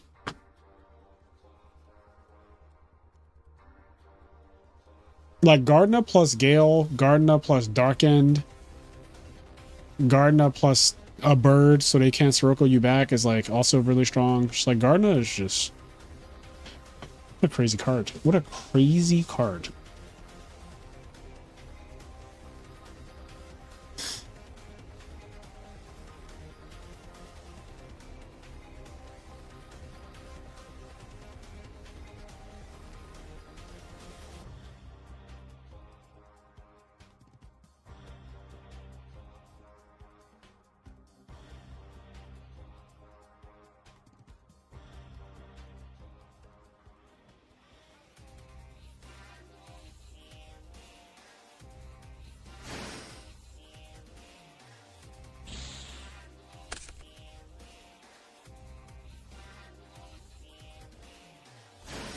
He's not a subpar fighter.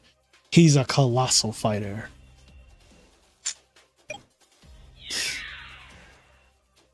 What's up, Tim?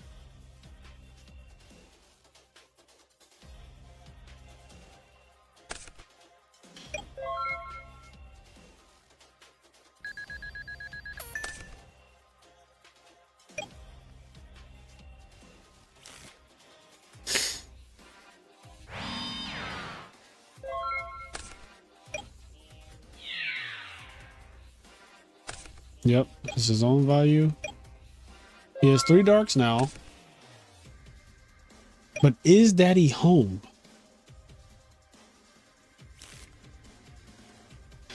It looks like no.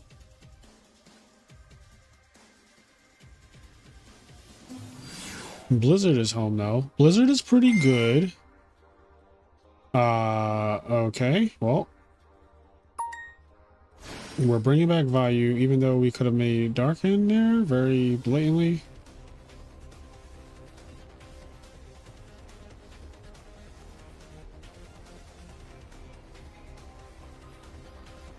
That was bad.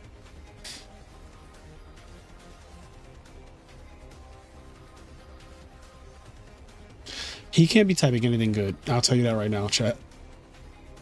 There's nothing good that can be being typed right now. Not a single thing good. Yeah, I realize Shore is banished. Yeah, you might want to check that before you just start activating effects. Like, you might just want to be like, you know what, let me just like check my graveyard real quick. That was a pretty big throw.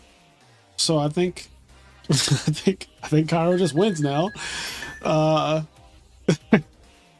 Well,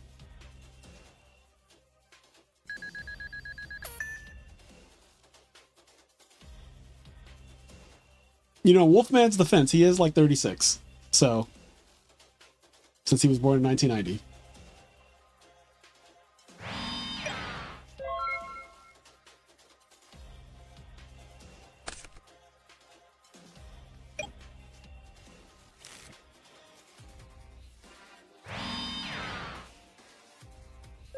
It's actually so bad because the value on the field, you can't even fucking use like Sirocco and value in the grave now.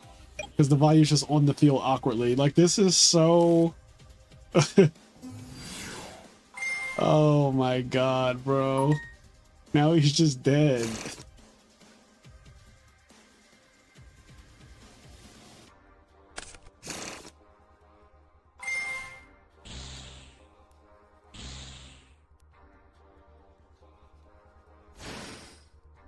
That is such a crazy, like he had Dark End just chilling. All right, I gotta watch the replay. I just gotta see game 3, like what he had before we end the stream. I just have to see game 3, like what did Wolfman have? All right, so we're gonna open up the Prison Pass. Icarus Pass. Okay, he draws the Rhoda. Okay, so he wasn't doing anything because he didn't have anything to do. And then we're just gonna go into Gruffer Pitch.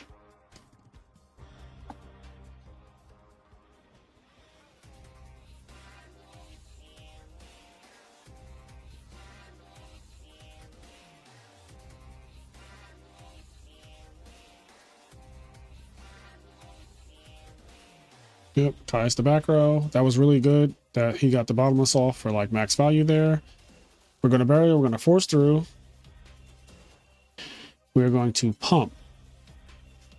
And yeah, Cairo here, it feels like there's a Kalut and he's gonna play around it. So he opts to go for Colossal Fighter.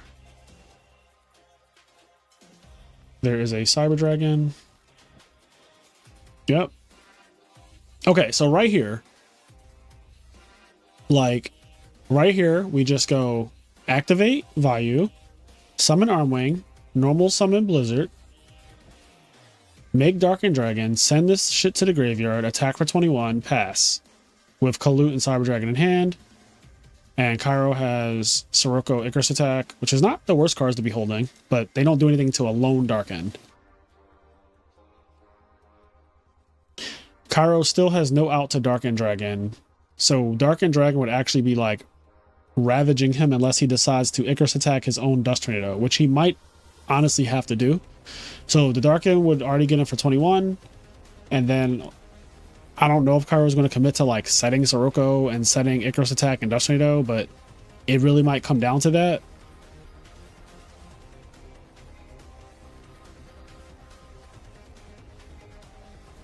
I think he draws Armageddon Knight here though. Yeah. So if he chooses to not commit the 3 cards, just let Dark End ravage him for a little while, he could, with the Armageddon Knight, summon and then do the whole like make Armor Master thing against the Dark End Dragon and still have like Icarus Attack to back him up, which is still very strong to be in that position. And I guess, do we get to see any more draws here?